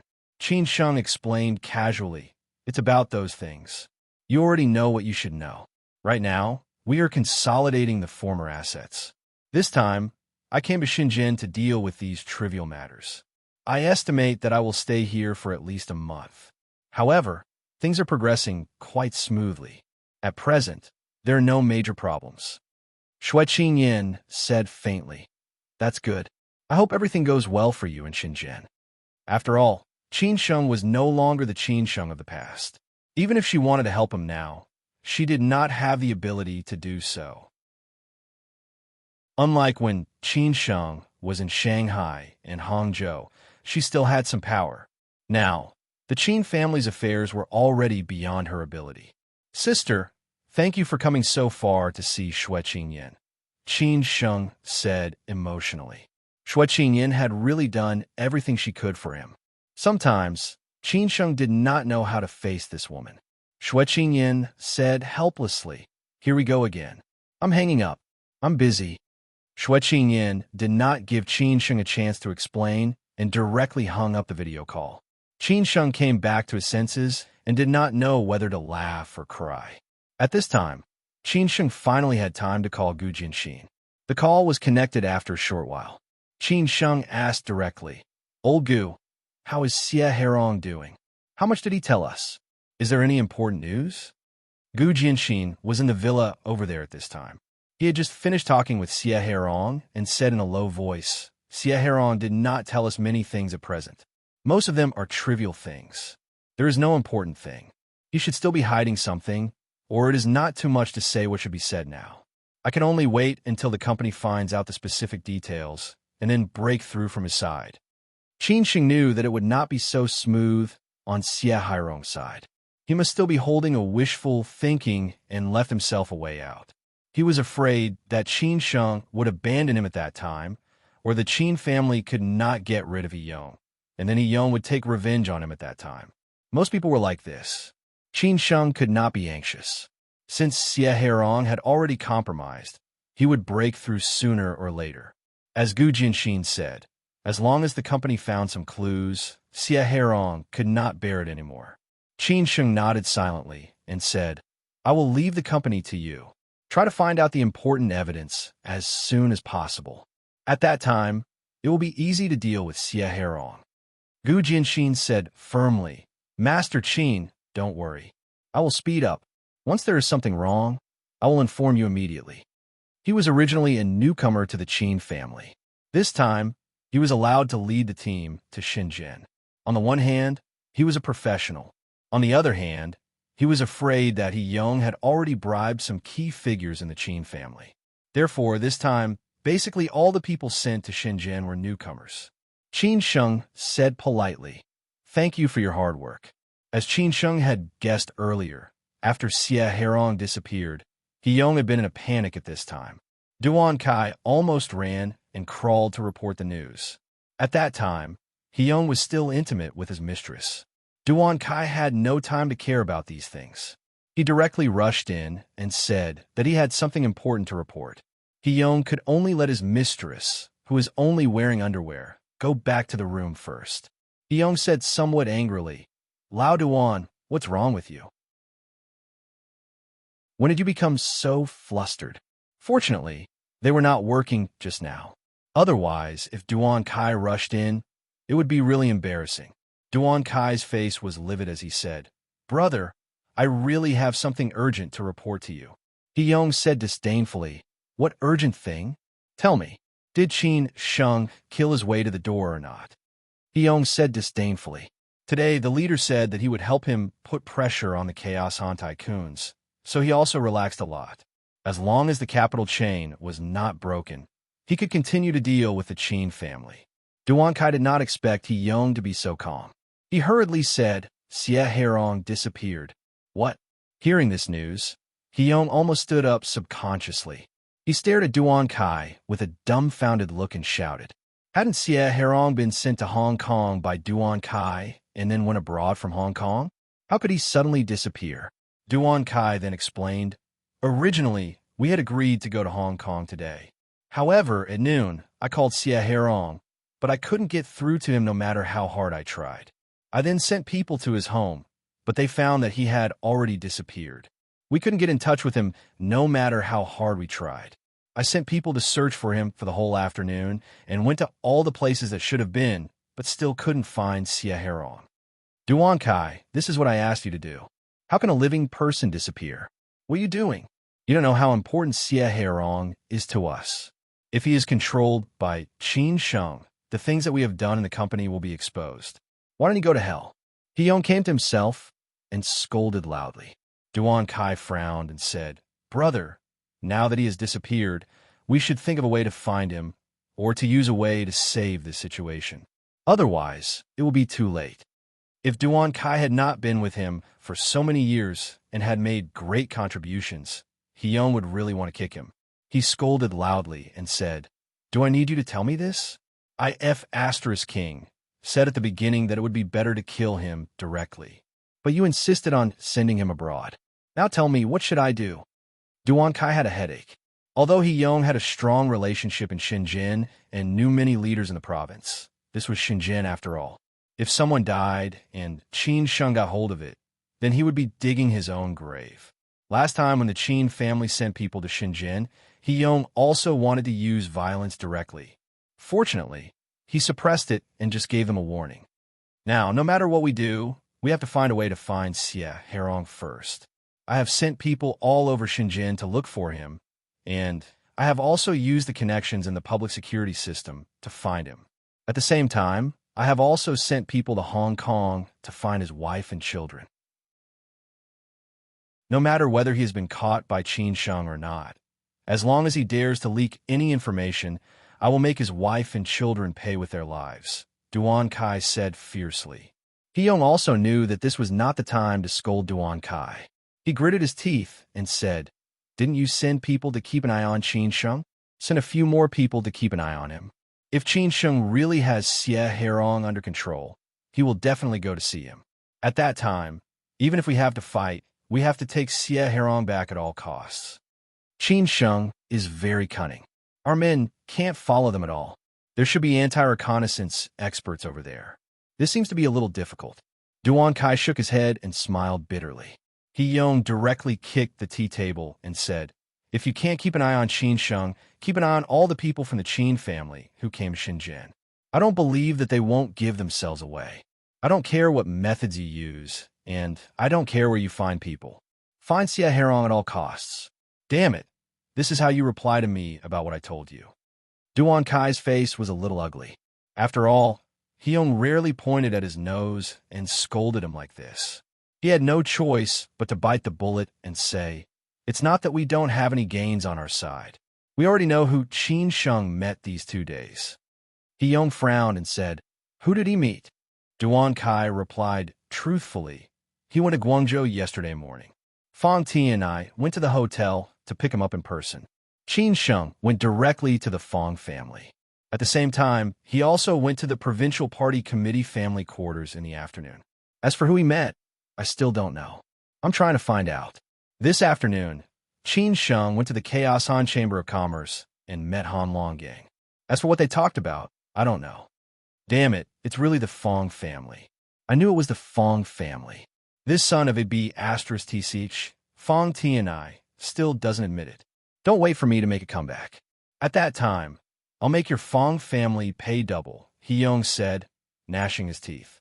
Duan Kai continued to say, "Brother, the Fang family is not important. What's important is you have to find out what Qin Sheng and Han Longgang talked about. If Han Longgang is determined to break up with us, our situation will be a little worrying." Hyung frowned and fell into deep thought. What Duan Kai said was indeed right. Han Longgang's side was the most important. If Han Longgang really colluded with Qin Sheng's side, then don't blame him for being ruthless. After talking about these things, Duan Kai left quickly. He still had a lot of things to do. If Hyung fell, he would also be unable to protect himself. In Shenzhen, the Qin family seemed to have taken the initiative. Hyung had been retreating step by step. The Qin family's victory seemed to be close at hand. It was only a matter of time. At night, in Beijing, a storm was brewing. It was estimated that many people would not be able to sleep tonight. They were all waiting for dawn to see if the news was true or false. Chapter 1052. Breaking news, double monthly ticket. Asking for a monthly ticket. Qin Chang'an suddenly explained a lot of things before the Spring Festival, but there had been no official news so far. It was as calm as a pool of stagnant water, which made people who thought there might be a big movement disappointed. At first, everyone was waiting anxiously because it might involve the life and death of many related interest groups. However, after waiting for so long, there was still no news. Everyone could not help but guess whether the news was true or not. Was someone deliberately misleading or diverting attention? Everyone was like that. After such a long time without any news, people would naturally speculate whether the news was true or not. After all, they had been suffering for so long, which made them feel a little tired. However, there was still no news, so they gradually relaxed. The Qin family was the same. They did not know what Qin Chang'an had told them, nor did they know whether it was true or not. They did not investigate the news. Anyway, the Qin family had withdrawn from the Chang and system. If there was any movement, it would target the Chang and system first instead of the Qin family. It was different for the sixth uncle. Now, they were the controllers of the Chang and system. If Qin Chang'an really told them something, it would directly affect the Chang and system and them. That was why the sixth uncle was so anxious to inquire about the news. Even when Elder Long told him that it was nothing serious, the sixth uncle did not believe it. Although everything seemed to be calm, the sixth uncle had already felt the crisis. Because more and more news showed that the storm was approaching, the sixth uncle informed Ziyuan. It was better for them to cut ties with their families as soon as possible. If nothing happened, it would be a happy ending. But if something really happened, they should not get their families involved. After so many years, Qin Chang'an had established the Chang and system, a capital empire, from nothing. He had experienced many things and had connections with many tycoons. Especially in the circle of Suzhou City, there were many people who had interests with him. Therefore, Qin Chang'an knew a lot of things. Many people wanted Qin Chang'an to die without a burial place, including the sixth uncle, Ziyuan, and the Su family. In this way, those secrets would completely disappear from the world. However, at the same time, there were many people who wanted to protect Qin Chang'an. Some of them had business dealings with Qin Chang'an. In this way, Qin Chang'an would not betray them. If they just sat back and did nothing, Qin Chang'an could only choose to die together with them. Of course, some of them wanted to use Qin Chang'an to suppress others. Therefore, they had to protect Qin Chang'an and make him spit out more things. However, Qin Chang'an would not do that easily. Tonight, when the call came, sixth uncle was already a little panicked. He sat helplessly on the purple sandalwood chair and looked out of the window with empty eyes. He knew that if the news was true, then at least for now, he had no ability to change the situation. He could only wait and see what would happen next before he could react. But he was very clear that trouble was coming for him. The Chang and system was really a bottomless black hole. They had thought that Qin Chang'an would be able to fill this black hole. Now it seemed that they were a little optimistic. Obviously, the higher-ups were dissatisfied with the Chang and system, and they did not think that Qin Chang'an alone could wipe out the Chang system. They seemed to be waiting for something. Was it possible that they were waiting for Qin Chang'an to get involved? Sixth uncle did not know, nor could he guess. Now he just had to wait and see how the situation developed. Did the Qin family have no choice but to be eliminated from the Chang and system? Although the Qin family had worked hard for so many years to establish the Chang and system, the Qin family did not seem to be reluctant to give it all to the Qin family. The Qin family thought that they had taken advantage of the situation and finally controlled the Chang and system. They did not know that they had been tricked by the Qin family. Unfortunately, it was too late. In the morning, when the first ray of sunlight shone through the window, sixth uncle had already gotten up to do morning exercises. Old people slept very little, but they always had a regular schedule. On the one hand, his physical condition did not allow him to be willful. On the other hand, he had less and less time left. How could he waste all his time sleeping? Sixth uncle liked to take a walk and practice Tai Chi. After that, he would read the newspaper and eat breakfast. After that, he would start to deal with his daily work. Most of the time, he would have social meetings. He did not need to go to the company. Occasionally, he would go to the social groups that he held concurrently, and he would also go to various places to inspect projects and so on. Breakfast was very simple. Soybean milk, fried dough sticks, steamed buns, porridge, and pickled vegetables. Sixth uncle had suffered a lot, so he did not have too many requirements for these material things. He had enjoyed what he could enjoy in this life, so he did not have too many requirements. It was already 10 o'clock. Sixth uncle was ready to go out to meet a friend. He asked a friend he had not seen for a long time to drink tea and chat. As he grew older, he had fewer and fewer true friends. Many people would disappear after walking for a while, so sixth uncle cherished the few true friends he had left. However, sixth uncle was a little uneasy. It was already 10 o'clock. Why hadn't there been any news yet? Could it be that there was a mistake on the phone last night? If that was the case, sixth uncle would be relieved for the time being. He would also have more time to prepare. Just when sixth uncle was about to get in the car and go out, he received a call from the Chang and system. The content of the call was very simple. The joint investigation team had officially entered the Chang and system and thoroughly investigated all the related problems of the Chang and system. The board of directors and management of the Chang and system would be suspended, and all the matters will be taken over by the China Banking and Insurance Regulatory Commission. It was said that the fewer the news, the bigger the matter. So when he heard the news, the expression on sixth uncle's face instantly froze, and his phone directly fell to the ground. He knew that what should come had finally come. This time, it was the real storm, and he and the others were in the center of the storm. All of this should have started from Qin Chang'an. Just when sixth uncle heard the breaking news, the news was gradually fermenting. More and more people had already known about it, and some media had even announced the news to the public. Everyone was very shocked about it. They had thought that the matter of the Chong and system was about to come to an end, but they did not expect that there would be another storm. And this time, the storm was so fierce. Some people were not surprised about it. It seemed that they thought it would happen sooner or later. Everything that had happened before was just a foreshadowing, and this was the conclusion. Soon after, the Qin family got the news. At that time, Zhao Anji and Qin Ran were having a meeting in the World Trade Center, so the meeting was naturally interrupted. They were also shocked by the news. Although they had been waiting for this moment since the beginning of the year, they did not expect that it would be so serious this time, more serious than ever before. In the past, although the Chong and system had been deeply involved in all kinds of rumors, even the investigation only targeted Qin Chang'an, and even the investigation of the Chong and system was only related to the investigation. But this time, it was much more serious than before. That was, the joint investigation team directly entered the Chong and system, and at the same time, the duties and power of the Chong and system's board of directors and management were suspended. The second and most important point was that the China Banking and Insurance Regulatory Commission took full control of the matter.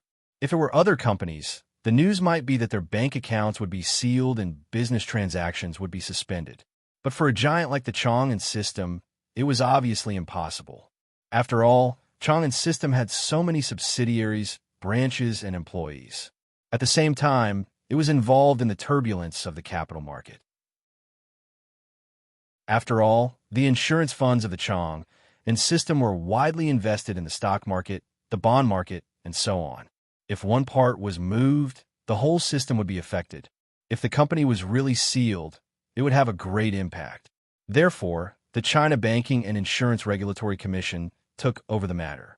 At this point, the Chong and system was no longer the Qin family's Chong and system, nor the sixth uncle's Chong and system, and the Su family's Chong and system. It had become the Chong and system that had been taken over. It was estimated that all the major shareholders of the Chong and system were as silent as cicadas in winter, and those who had business dealings with the Chong and system were even more afraid. When the news exploded like a heavy bomb, Qin Sheng was having fun in the hotel's swimming pool. The weather in Shenzhen was getting hotter and hotter. After a casual breakfast, Qin Sheng went to the hotel's gym to exercise. This was a habit that he must maintain. Qin Sheng, who had experienced life and death situations, knew that he must always keep his body at its peak. If he were in the Qin family, he would definitely practice with Lao Chong. He Wei and Fu Rong also came back. These days they had been busy. Qin Sheng asked them to delegate the rest of the matters to others. They had more important things to do next. Who knew what the desperate He Yong would do? Not only did they have to protect Xie Herong, but they also had to protect the Qin family's team, especially Gu Jinxin and the others. He Wei and Fu Rong also came to the swimming pool, but Fu Rong did not come down to swim. It was unknown whether he was afraid of exposing his figure or something else. He Wei was not reconciled to his previous loss to Qin Sheng. This time, he wanted to compete with Qin Sheng again, but the result was somewhat unsatisfactory. There are so many beautiful women in Shenzhen. No wonder it's an international metropolis, He Wei said happily after he came up. He did not mention the fact that he had lost to Qin Sheng again. Qin Sheng said, half-jokingly, "With your looks and figure, I think it's easy to hook up with them. Look, the two beautiful women over there are staring at you. Do you want to go over and say hello?" Naturally, there would be a lot of beautiful women in a five-star hotel, not to mention in a bustling place like Shenzhen. He Wei had always been thick-skinned. Following Qin Sheng's gaze, he saw two beautiful women pointing at them. He did not know if they were talking about him or Qin Sheng. He Wei did not care about this and directly swam over to greet them. At this moment, Lao Chong ran over with Qin Sheng's phone and said, "Sister Zhao, you called twice." Lao Chong called Zhao Anji as Sister Zhao. When Qin Sheng heard that it was the auntie's call, he did not know whether it was because of his intuition or other reasons, but he had a bad feeling in his heart. He came out of the swimming pool and took the phone. When the call was connected, he heard the auntie's anxious voice on the other side of the phone. "Qin Sheng, something happened to the Chang'an department." Qin Sheng's expression changed instantly. When Zhao Anji finished telling him the big news this morning, Qin Sheng was already a little panicked. He did not expect the storm to come so fiercely. Chapter 1053. Coping with changes with constancy. When Zhao Anji told him that something had happened to the Chang and system, Qin Sheng didn't realize it at that time. He seemed to have forgotten that the Qin family had been kicked out of the Chang and system and had nothing to do with the Qin family. When he heard the news, he subconsciously worried about the Qin family. But it didn't take long for him to realize that the Chang and system had nothing to do with the Qin family. Now the Chang and system belonged to sixth uncle, so they should be the ones worried. However, this thought only stayed in Qin Sheng's mind for a few seconds. If it was just an ordinary thing, Annie wouldn't have called him in such a hurry. Besides, they had been paying attention to the Chang and system during this period. After all, the old man had deliberately explained a lot of things to them before the spring festival. Many people also heard about this news and were waiting for the Chang and system to make some moves. But after waiting for so long, there was no movement. So many people were a little disappointed. Now, what was supposed to come finally came. There was finally some movement from the Chang and system. However, when Qin Sheng heard what Annie said, he felt that something was wrong because this movement was too big. It should be said that so far, no private enterprise had such a high standard of treatment, whether it was in the real estate industry, the real economy, or the financial industry. So far, no private enterprise had such treatment, whether it was a company in the real estate industry, the real economy, or the financial industry. At most, it was investigated and taken over by the provincial government, and more often, it was the municipal government. But what about the Chang'an system? Compared with the previous investigations, this time it was a thorough investigation of the Chang'an system. At the same time, the power of the board of directors and the management of the Chang'an system was suspended, and a working group was sent by the China Banking and Insurance Regulatory Commission to be in charge. That meant that from now on, no one could give orders to the Chang'an system, and the Chang'an system would no longer belong to anyone. Qin Sheng couldn't help feeling lucky that the Qin family had withdrawn from the Chang'an system before the Spring Festival. Otherwise, the Qin family would be in great trouble now, and sixth uncle would have a headache. The Chang'an system, which they had worked so hard to get, was once again at the forefront of the storm. This time, they would be in danger. However, Qin Sheng was not complacent because the Chang'an system was established by the Qin family. How could the Qin family have nothing to do with so many related problems over the years? Naturally, the Qin family could not escape the blame, so the storm would naturally affect the Qin family. As for how many people would be involved, no one knew. After hanging up the phone, Qin Sheng jumped out of the swimming pool directly and left quickly. He told Chang Baji to go back to his room directly. Next, the Qin family would hold a video conference to confirm the Qin family's next plan. How could the Qin family avoid this storm? Even if they could not avoid it, how could they face this storm?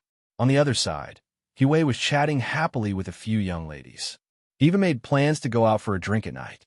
When he was about to come over to discuss with Qin Sheng, he found that Qin Sheng had already left with Chang Baji. He seemed to be in a hurry. Huey did not dare to be careless. He quickly ran to Fu Rong and asked, "What happened to Qin Sheng? Why did he suddenly leave?" Fu Rong was also a little puzzled. He said casually, he answered a phone call and left directly. "I don't know what happened, but it seemed to be a little serious. Let's go." Huey did not dare to delay. He pulled Fu Rong and left in a hurry. At this time, he did not care about the young ladies. When Huey and Fu Rong arrived at Qin Sheng's suite, Chang Baji and Hao Lei were waiting outside in the living room, while Qin Sheng was in the bedroom having a meeting. Huey was a little puzzled and asked, "Lao Chang, what happened?" Huey and Chang Baji were already familiar with each other, so he called Chang Baji Lao Chang like Qin Sheng did. Moreover, Huey was a person who liked to be close with others, especially in front of women. However, Huey had always been a man of thousands of women. Until now, no one had been able to take him down. But eventually, such a woman would appear, just not now. Chang Baji did not hide it, and said honestly, "Something happened in Beijing. We may have to go back to Beijing." Hearing Chang Baji's words, He Wei and Fu Rong could not help but be a little worried. Things had just started in Shenzhen. They had not even settled Heyong, and now they had to go back to Beijing. It was obvious that something big had happened there. At this time, Fu Rong suddenly received a call. She was not in the mood to answer it. She subconsciously saw that the caller was Old Master He. Fu Rong then quickly picked up the call. She did not have the guts to refuse Old Master He's call. Old Master He suddenly called her, and thinking about Qin Sheng's situation, Fu Rong's mood became more and more depressed. Fu Rong looked at He Wei and told him that it was Old Master He's number. Then, he picked up Old Master He's call. Old Master, he only said one sentence on the phone. No matter what happened, he had to protect Qin Sheng at all costs. Fu Rong understood Old Master He's call very well. That was if something really happened, they could die, but nothing could happen to Qin Sheng. When Fu Rong told He Wei about this, He Wei was also shocked. What on earth had happened? In the bedroom, Qin Sheng was discussing this with the Qin family. Actually, there are not many people. Other than Qin Sheng, there were only Zhao Anji, Qin Ran, and Gong Sun, who was far away in Dalian. This was an unexpected situation, although the Qin family was no longer in Chang, and they had been in Chang for so many years. How could they not be involved? Therefore, everyone guessed that if it was in the past, the Qin family might not be affected. However, according to the seriousness of the situation this time, there was a high probability that the Qin family would be affected. It was only a matter of time. Even if the joint investigation team did not go after the Qin family, sixth uncle and the others, who bore the brunt and suffer heavy losses, would directly blow up the Qin family. What they were discussing now was how the Qin family should face this. Auntie, do you have any other news from your side? Qin Sheng lit a cigarette and said meaningfully. Zhao Anji, who was in the office of the World Trade Organization, frowned and said, So far, everything has been told to me by others. It is said that at about 10 o'clock this morning, the joint investigation team directly entered Chang and without notice and announced the decision in front of the management. Immediately after that, the working group of the China Banking and Insurance Regulatory Commission also came in. No one expected that this time the movement would be so big. Similarly, there is no news from the outside. You can see how high the level of confidentiality is, and the confidentiality process is also very strict. Now, except for those who have nothing to do with it, I guess that those who are related to Chang and dare not take the initiative to inquire about the news here for fear of being targeted by the joint investigation team. So I don't know any other news. Moreover, it is just the beginning, and there may not be specific details. Qin Sheng nodded silently and said, That's true. The person in charge of the joint investigation team and the working group of the China Banking and Insurance Regulatory Commission are both deputy ministers. No one dares to touch Chang, and easily. This is a mine. This news had just come out, of course, from Zhao Anji. With such a high level of equipment and specifications, it could be seen how serious the situation of Chang was this time. Maybe the higher-ups wanted to completely solve the problem of Chang and did not want to let it continue to be entangled. It could also be said that some top-level games were about to come to an end. As for the result, only those involved knew. Qin Ran, who had been silent all this time, said at this time, if it were in the past, the Qin family might be the most worried now. The Qin family will be in the center of the storm again. But this time, the most worried should be sixth uncle, as well as other related shareholders and stakeholders of Chang. Qin Sheng frowned and said, Sister, do you think that the Qin family can survive such a big storm? It is only a matter of time that it will affect our Qin family. Then what should we do? Qin Ran asked. She did not refute Qin Sheng's words. She just felt that the Qin family's decision was really right this time. Chang was a time bomb, which could destroy the Qin family at any time. The Qin family was not able to withstand the storm of Chang at all. Now it was like this. If they had not listened to Uncle Qin and eldest uncle, the Qin family would be in a difficult situation now. Qin Sheng looked at Gong Sun and asked, Uncle Gong Sun, you have been with the old man for so many years. You should know him better than anyone else. If the old man was here, do you think he would do that? Gong Sun pondered for a few seconds, thinking about Master Qin's way of dealing with every big event, as well as his habits over these years. After a few seconds, he replied, "Pay attention to the situation, wait for orders, wait for changes, and deal with them by not changing." After hearing what Uncle Gongsun said, Qin Sheng looked at Aunt Qin and Sister Qin and said, "Aunt Qin, Sister Qin, let's do it according to this method. We don't need to be anxious. After all, this matter has not affected us yet. But we should not be happy and optimistic. We have to prepare in advance. When the time comes, we will be able to face it. As for other things, we will do as usual. Don't panic because of this." Qin Ran said in surprise, "Qin Sheng, do you mean that you won't go back to Beijing? Now it is more dangerous outside than in Beijing. It's better for you to come back earlier. Moreover, if you come back, we can discuss anything. Sister, it's useless for me to go back. Who knows how this matter will develop? I don't know whether it will be a blitzkrieg or a tug-of-war. So I'd better not go back now. Moreover, things have just progressed in Shenzhen. If I go back suddenly, all my previous efforts will be wasted. When I really need to go back, I will naturally go back." Qin Sheng could only explain in this way. After hearing this, Zhao Anji replied, "Qin Sheng is right. We'll keep an eye on things in Beijing first. We can also ask for some information. Qin Sheng has nothing to do when he comes back. It's better to deal with the things in Shenzhen first. It's the same for Gongsun. Don't come back in a hurry. Otherwise, all the previous efforts will be wasted. Moreover, this is the Qin family's last time. If we don't take this opportunity to get rid of He Yong and Song Shixin, when the things in Beijing affect the Qin family, we will have no time to take care of them. At that time, we don't know how long it will drag on."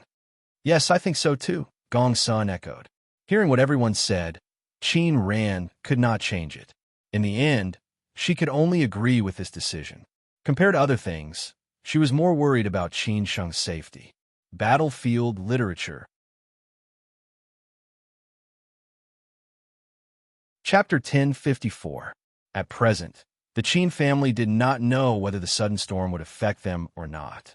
At least the Qin family had withdrawn from the Chong and system, so they should not be involved for the time being.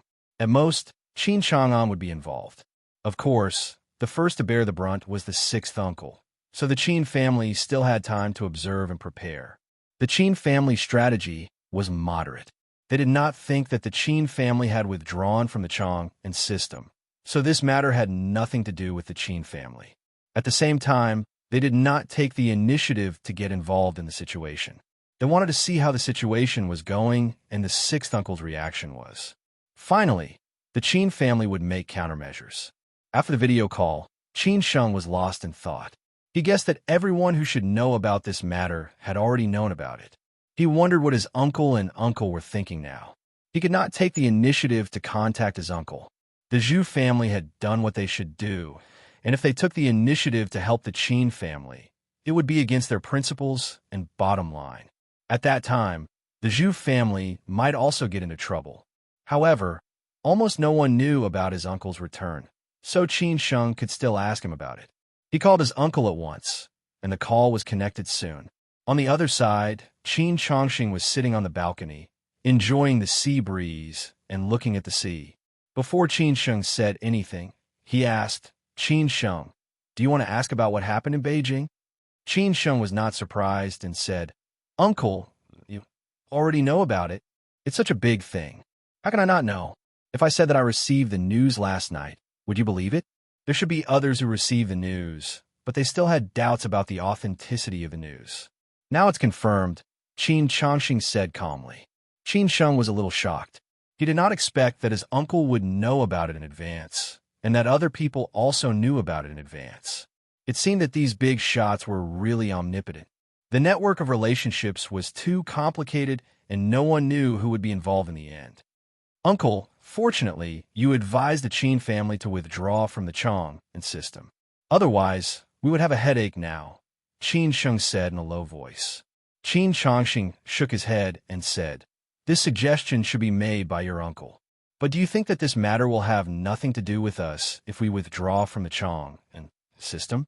The Qin family and your father have been deeply imprinted in Chong'an. So many things have happened over the years. Which one of them did not involve the Qin family? Although old Six and the others went for wool and came home shorn, who knew how they would fight back next? If the Qin clan wants to drag them down with them, they might want to perish together.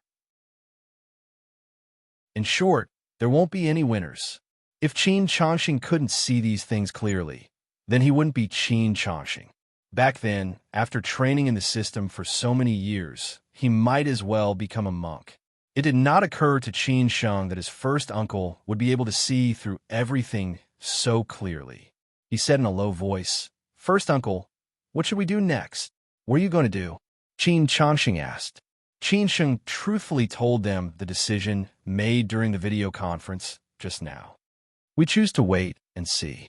Just as first uncle said, we also think that the Qin family will not be able to escape. However, the Qin family can't be so anxious to get into the game. Therefore, we should prepare for what we should do and continue to do what we should do. Qin Changxing was not surprised that the Qin family would do this. After all, there were no fools in the Qin family. He said casually, "In fact, you don't have to worry about anything. Your life will go on as usual. If the investigation really involves the Qin family, you just need to cooperate with them. Don't think about how to resist, which will only lead to the destruction of the Qin family. As for Old Six, you also need to be careful. After all, Old Long is behind him. Be careful in case he takes revenge on the Qin family." It did not occur to Qin Sheng that his first uncle had already known about the existence of Old Long. It seemed that his guess was right. Qin Sheng asked tentatively, "First uncle, do you know that Old Long has shown up?" Qin Changxing chuckled and said, "If I didn't know that he had shown up, why would I hide so much?" This time, Old Long supported Old Six acquisition of the Qin family. As long as the matter in Chong and is big enough, it will be easy to get Old Long involved. Not to mention the collapse of such a large capital. It will be the time for us to take revenge. Take revenge? Qin Sheng murmured to himself. It seemed that his first uncle and the old man were indeed playing a big game of chess. When Qin Sheng came to his senses, Qin Changxing had already hung up the phone. There should be other calls coming in. Only a few old friends of Qin Changxing knew that he had come back. The others were the tycoons who had the ability to find out that Qin Changxing had come back. However, of course, these people would not reveal Qin Changxing's whereabouts. Qin Sheng was a little surprised that his first uncle hung up the phone all of a sudden. However, he did not think too much about it. He did not leave the room directly. Instead, he turned on the computer and searched for news related to this morning's matter. In today's internet era, the speed of information transmission was as fast as the speed of light. Nothing could be hidden unless it was deliberately hidden. As expected, many people had already exposed this news on Weibo, and some self-media were talking about it. However, the relevant big media or the official media did not spread this news. It seemed that it had not reached that stage yet. After all, these news were still restricted. What Qin Sheng found most interesting was that these so-called self-media and so on were all gossip. They should not know about Qin Chang'an's current situation, nor did they know that the Qin family had withdrawn from Chang, but they still linked Chang and with the Qin family and Qin Chang'an. Perhaps most people thought so. Therefore, if one did not get in touch with the center of the news, he would never know what had happened. If one did not get close to the center of power, he would not know what was the truth. When Qin Sheng finished his work, it was already 12 o'clock at noon. Qin Sheng realized that time had passed so quickly. At this time, he walked out of the room and found that others were waiting for him in the room. It seemed that they also knew what had happened. Chang Baji looked at Hao Lei and said, "Hao Lei, go to Xie Hairong's place personally and cooperate with Gu Jianxin to find out everything that Xie Hairong knows. Ask Gu Jianxin to speed up. If necessary, we can threaten Xie Hairong. Something happened in Beijing, and our time in Shenzhen is limited. So we should try our best to defeat He Yong as soon as possible." Qin Sheng looked at Fu Rong and He Wei and said, "Fu Rong, He Wei, your next task is to bring people to protect Gu Jianxin and his team. Don't let He Yong take risks out of desperation. As long as you ensure the safety of Gu Jianxin's team, we will not have any accidents." However, Fu Rong refused and said, "Old Master called and asked me, and he way to protect you for the next 24 hours. Maybe what happened in Beijing will affect your safety. I will call Old Master and explain to him. At this stage, there will not be any danger. At most, Hyung will overestimate himself. Lao Chang can protect me. Moreover, ordinary people are not my match. So you don't have to worry," Qin Sheng said disapprovingly. Since Qin Sheng had said so, Fu Rong and Hyung could not say anything else. They could only listen to Qin Sheng and report to Old Master later. After arranging everything, Qin Sheng thought about how to continue pressuring Hyung so that Hyung would not have any chance to resist. It seemed that there was one last way, which was to ask the banks for loans. Only in this way could Hyung be completely helpless. Qin Sheng immediately called Gu Jianxin and asked Gu Jianxin to find out which banks Hyung's company had received loans from. After finding this information, he could take drastic measures against Hyung. The Qin family had so many connections in the financial industry. It seemed that they could be put to use at this time. These uncles might not be able to help with big things, but they would not be stingy with small things like this. Even if Qin Sheng did not have any connections, he could still pressure them through the Fong family. Of course, he had already thought of a countermeasure to persuade these banks. In Beijing, when all the current shareholders of the Chang and group heard the news, they were shocked for a long time. The lethality of this matter was too great. The most important thing was that this time, the level and standard of this investigation were very high. Obviously, they were really going to thoroughly investigate the Chang and group. If that was the case, it wouldn't take long for them to be investigated. The Yang family was one of them. As the major shareholder of the Chang and group, the Yang family was a little flustered now.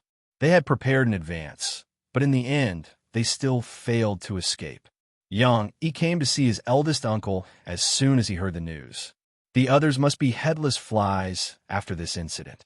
Only his eldest uncle knew what to do now. "Uncle, say something. If they really investigate us, our Yang family will be in big trouble," Yang Yi said impatiently. Yang Tong snorted and said, "Don't panic. So what if they find out about our Yang family? Did our Yang family use the Chang and faction to do something outrageous, or did we break the law? Can't the Yang family buy shares of a company?" "That's right, uncle. I understand what you're saying," Yang Yi immediately responded. Yang Tong was also convinced by his nephew. He shook his head helplessly and said, "You understand nothing. Do you understand other things? What you need to do now is to try your best to draw a clear line between these companies and the Yang family. Don't let them spread any nonsense outside. Even if they really find out about us, don't have anything to do with the Yang family. Just leave the rest to me." As the elder of the Yang family, Yang Tong had to bear all this. The Yang family had been going downhill in recent years, but it was not really helpless. Besides, the Yang family had many connections that they had not used yet. It was unknown whether these connections could help the Yang family smoothly this time. This was also the good karma accumulated by their ancestors. Fortunately, the Yang family did not directly participate in the Chang and group's affairs. Otherwise, no one could save the Yang family. When the Yang family was thinking of a way out, other major shareholders were also thinking of a way out, especially 6th Uncle Ziyuan and the Su family, which were the actual controlling families of the Chang and group. Now, they were in the most danger. Chapter 1055. This sudden news disrupted many people's plans, and many of the people involved were at a loss.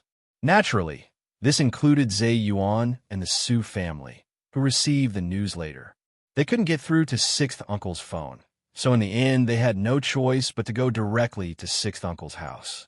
After all, such a big matter was beyond their control. After Uncle Lu received the call, he knew that they couldn't turn the situation around anymore. They could only face the reality calmly. If nothing happened, it would be fine. Everyone would be fine. But if something really happened, then they could only pray for their own good luck. 6th Uncle didn't go out to meet his old friends. Instead, he went home and moved directly to Shuani with his wife and the others. He knew that after this incident, everyone would pay attention to it. Even though the public didn't know that he was the actual controller of the Chang and group, those who should know already knew it.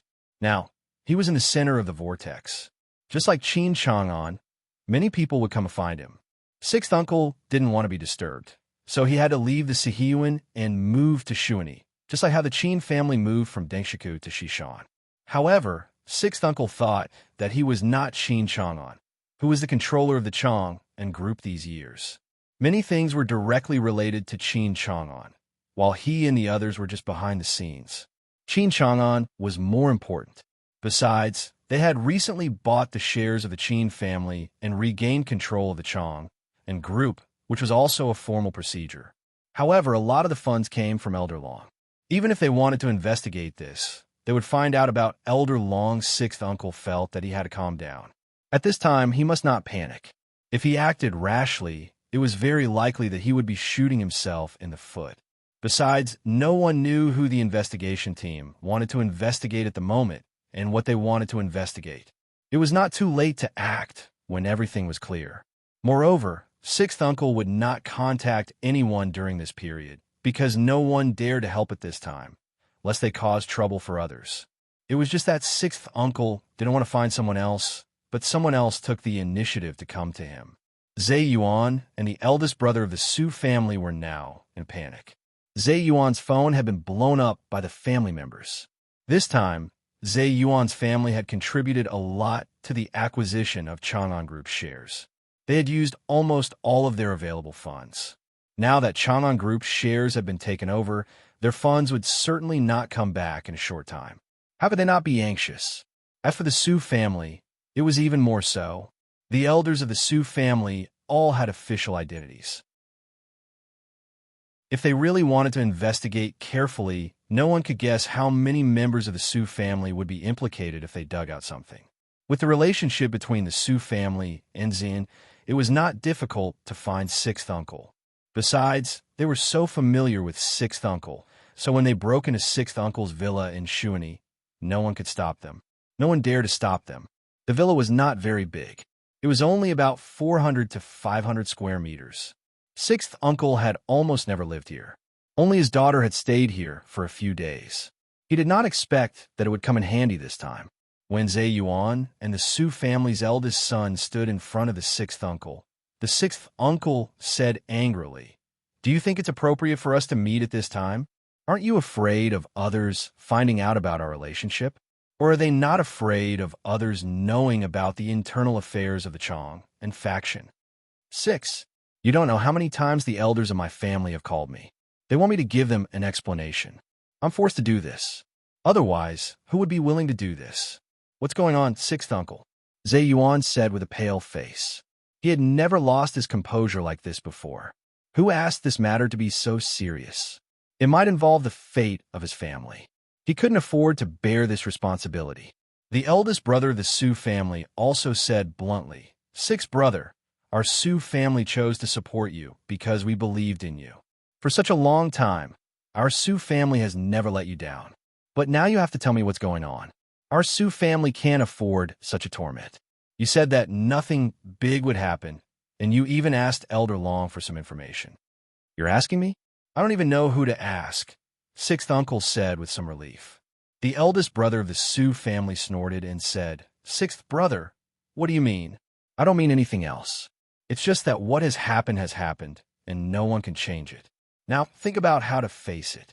The cause of this is Qin Chang'an. He's taking revenge on us. We can't let him get what he wants." Sixth uncle took the initiative to change the topic. He didn't want to be entangled in what had happened. Zhe Yuan said angrily, "The Qin family played a big game of chess. We were all fooled by them. They said they wanted to withdraw from the Chang and system and offered their shares to us. It turned out that it was all a conspiracy. Qin Chang'an had planned all of this.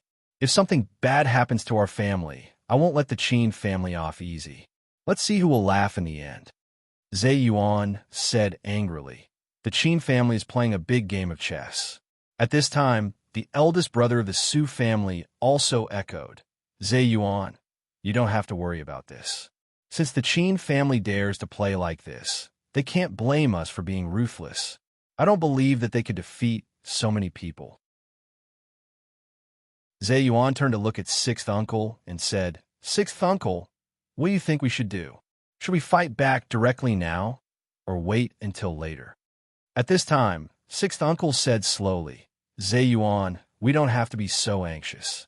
What's more, everything is not clear yet. We can't take the initiative to jump out. We should teach the management what to say and what not to say. As for the other things, let's wait and see. I'll discuss it with Elder Long. This time, he should have a headache because he has been involved. If he doesn't do something, no one can escape. What about the Qin family? Are we going to let them laugh at us?" The eldest brother of the Su family asked, frowning. Sixth uncle said, thoughtfully, "I'll discuss it with Elder Long." After talking about these things, Yuan and the eldest brother of the Su family left. Of course, they didn't think that sixth uncle had sent them away because they all knew that at this time, no one had to face this matter alone, but all of them had to face it. If something really happened, they would all pay the price at that time. Therefore, sixth uncle should be more concerned and worried than they were. They also believed that sixth uncle would find a way. In the same way, they wouldn't pin their hopes on sixth uncle. After going back, they would definitely discuss countermeasures with each other within their families. They would find loopholes and fill in the gaps related to the Chong and family. At least at that time, they would make others unable to find fault in some aspects. Even if there was a problem, as long as the problem was not big enough, they could solve it. After Yuan and the eldest brother of the Su family left, sixth uncle was lost in thought.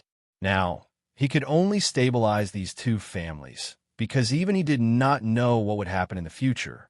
When the time came, what would happen to them? Because even now, he did not know what those people were thinking. After all, the Chong and family had been so high profile for so many years. In the evening, sixth uncle finally took the initiative to call Elder Long, because he had no other choice. After all, they might be involved in more things, while Elder Long was relatively less involved. At most, he would be found to have some related financial transactions. As for what was going on with Elder Long, sixth uncle didn't know. When the phone was connected, Elder Long said, "Sixth brother, I've been waiting for your call. You're really calm. Or are you in a mess?" "Brother, if you want to laugh at us, it's a little unfair. Some time ago, you told me that what Qin Chang'an told us would have little to do with us. Now such an unexpected situation has happened. What should I say?" Sixth uncle said in a very impolite tone. Elder Long chuckled and said, "Sixth brother, are you blaming me?" "I'm not blaming you. I'm just saying that we must trust each other when we cooperate," sixth uncle replied. Elder Long snorted and said, "If you had listened to me and been more ruthless to the Qin family, there wouldn't have been so much trouble now. Now, not only you are involved, but I'm also involved. No one can escape. So you don't need to say these words. You should think about what to do." Sixth uncle asked tentatively, "Brother, you have eyes and ears all over the world. You should know more than me, right?" Upon hearing Qin Sheng's words, Elder Long laughed out loud and said, "Lao Lu, I don't dare to admit what you just said. Everyone in the big circle of Sijio City knows that you, Lao Lu, are very resourceful. Many of those big shots used to follow you around in the past. Even if this matter is serious, it is impossible for them to let you, Lao Lu, get into trouble." Sixth uncle narrowed his eyes. He didn't deny what Elder Long said, but this was not the result he wanted. He said calmly, "Brother, have you already prepared for the worst?" "Humph, I don't have the worst plan. I only have one plan, which is to destroy the Qin family." Elder Long snorted. Sixth uncle said with interest, "Brother, what do you think you should do? How can you destroy the Qin family?" "When it's necessary, I will use my own methods. As for you, you just need to take care of your own business. You don't need to worry about these things anymore," Elder Long said. When he said this, his eyes were full of killing intent. Sixth uncle was surprised and said, "Brother, what do you want to do? What do you mean by direct? Do what I want to do." Elder Long sneered. Sixth uncle seemed to think of something and said in a hurry, "Brother, unless it's absolutely necessary, I advise you not to do this. If anything happens now, it will put us at the top of the storm. Aren't you afraid of getting yourself into trouble? As long as I can destroy the Qin family, I don't mind paying a heavy price," Elder Long said disapprovingly. The more Sixth Uncle thought about it, the more scared he became. If Elder Long really did this, he would drag everyone down with him. He must stop Elder Long from doing this. When he came to his senses and was about to persuade Elder Long had already hung up. Sixth Uncle didn't know what to do for a while.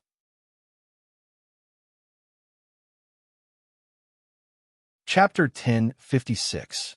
Sixth Uncle didn't know how deep the hatred between Elder Long and the Qin family was. He knew that it was because of what had happened in the past that the two sides became mortal enemies. Elder Long had been hiding behind the scenes and hadn't shown up in the past 20 years. The Qin family had started to rise with its powerful connections and resources. Elder Long hadn't been idle either, but he hadn't been as high profile as the Qin family. Now that the Qin family was in danger, Elder Long showed up again and wanted to kill the Qin family. It was understandable. If he were the Qin family's mortal enemy, he would definitely hit them when they were down. However, Sixth Uncle didn't know why they had become mortal enemies. Sixth Uncle was having a headache now. Elder Long was not someone he could control, unlike the Su family, who would discuss everything with him. However, he and Elder Long were allies, almost in the same boat. Therefore, whatever Elder Long did would involve them, just like what happened in the Chang'an faction would also involve Elder Long. What Elder Long wanted was to destroy the Qin family. If necessary, he would resort to extreme measures. As Elder Long said, he would do whatever it took. Sixth Uncle just wanted Qin Chang'an to be the scapegoat for the Chang and family's wild growth over the years. By then, they could control a new Chang'an family. But now, things were getting more and more complicated, which seemed to be gradually getting out of their control. After Elder Long hung up the phone, he went from the study to the living room, where his trusted subordinate was waiting for him quietly. Elder Long looked at the old man, who had been with him for most of his life, and said thoughtfully, "Old man, if I ask you to kill Qin Sheng, how sure are you that you can do it?" Whether it was Qin Chang'an or Qin Changxing, Qin Sheng was the only heir of the Qin family. If he killed Qin Sheng, the heir of the Qin family would be completely cut off, which would be the biggest revenge to the Qin family. Therefore, Elder Long was ready to take this last route. As for the result of Qin Chang'an, he didn't need to worry about it anymore. No matter how powerful Qin Chang'an was, he would have to stay in prison for 10 or 20 years. As long as Elder Long worked harder, he might be sentenced to death or a reprieve. At that time, would the Qin family still be the Qin family? The old man, who was called Old Ghost by Elder Long, raised his head and replied, "If I were to go there alone, the success rate would be less than 30%. Qin Sheng has Chang Baji by his side, and his own skills are not simple. As long as Chang Baji is there, it will be very difficult for me to kill Qin Sheng. It is more likely that I will die there." He had already seen Chang Baji's strength and heard about this man's stories, especially some of the things that happened in Zhujiang. Elder Long pondered for a moment and said, "What are your chances of winning against Chang Baji?" 80%, Old Go said confidently. He had the qualifications to say such a thing.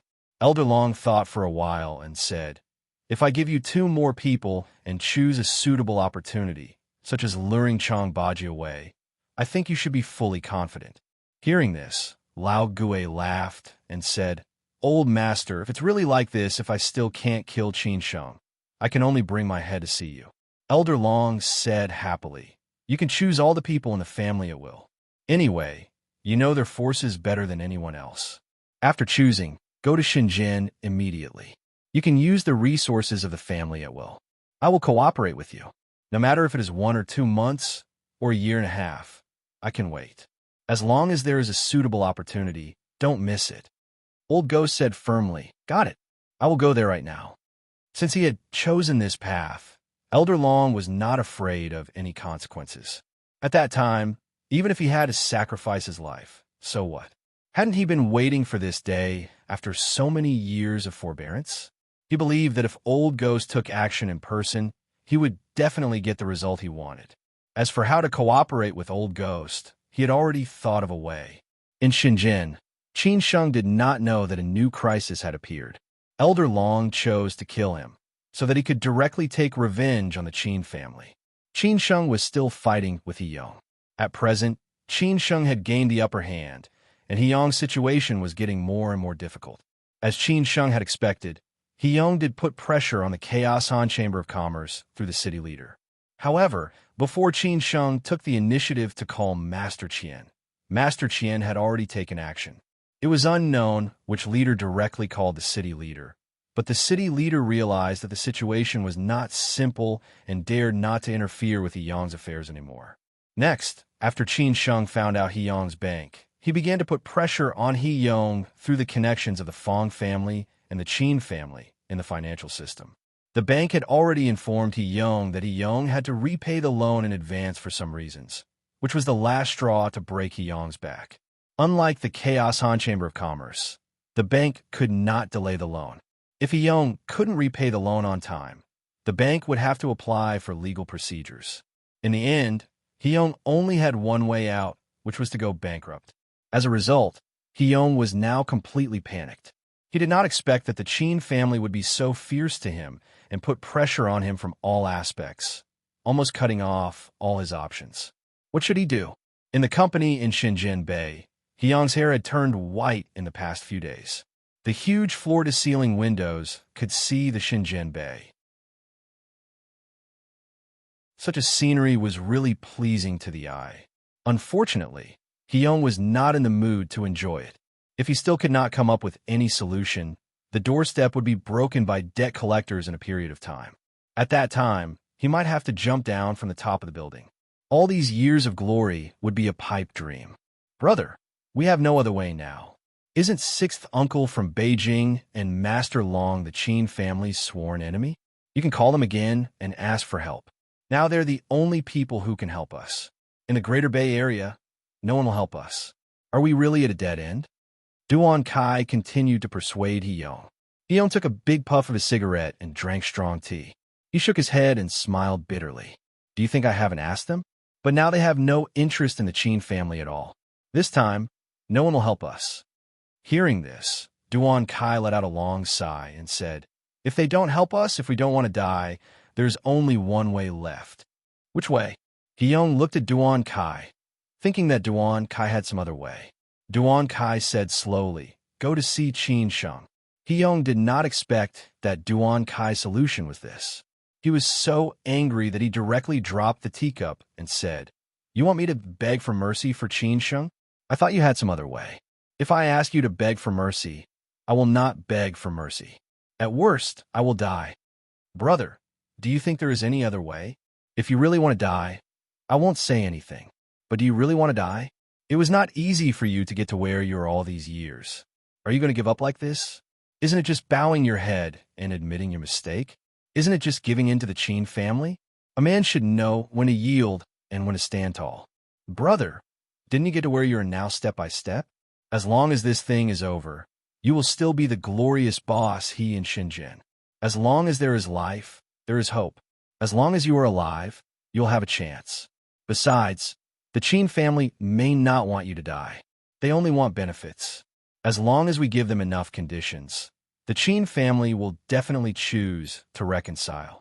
After all, the Qin family is in constant trouble. I heard that the Chong in school was investigated again. This time, it is a big deal. Even if the Qin family leaves the Chong in school, they have been controlling the Chong in school for so many years. Therefore, the Qin family definitely doesn't want to waste time in Shenzhen. I think they are willing to negotiate.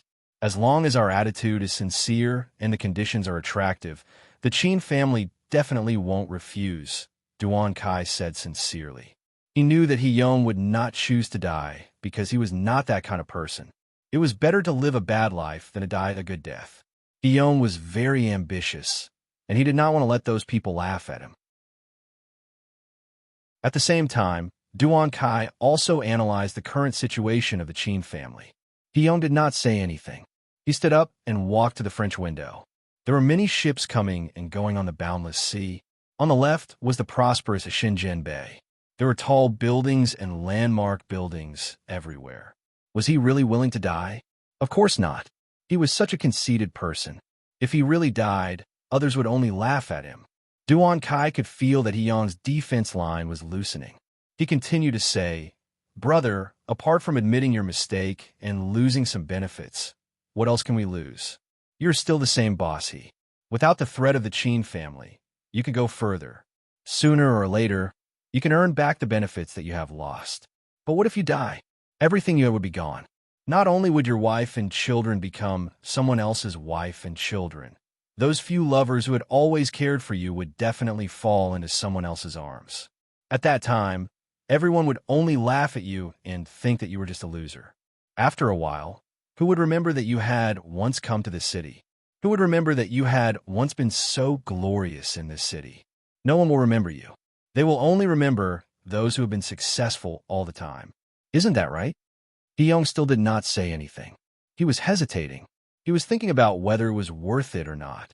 More importantly, he was thinking whether the Chin family would really let him go. "Duan Kai, I'm afraid that if I really admit my mistake, the Chin family will not be willing to let me go. After all, I betrayed the Chin family when they were in the most difficult time. The Chin family will definitely want to kill me," Hyung said. Hearing this, Duan Kai knew that Hyung had compromised. He said calmly, "Brother, let's not care about what the Chin family thinks first. Only when you go, there will you know whether we could talk about any conditions as long as the Chin family is willing to talk. If they don't want to talk, it is not too late for us to make plans. Isn't it just a few words of apology and cowardice? Except for you. Who else will know?" Duan Kai had to admit that he knew Hyung very well. As he said, "Except for Hyung and Chin Sheng, who else would know what they talked about?" This sentence completely hit Hyung's weak spot. He understood a lot in an instant. So he finally made up his mind and said, "Contact Chin Sheng. I will go to see him."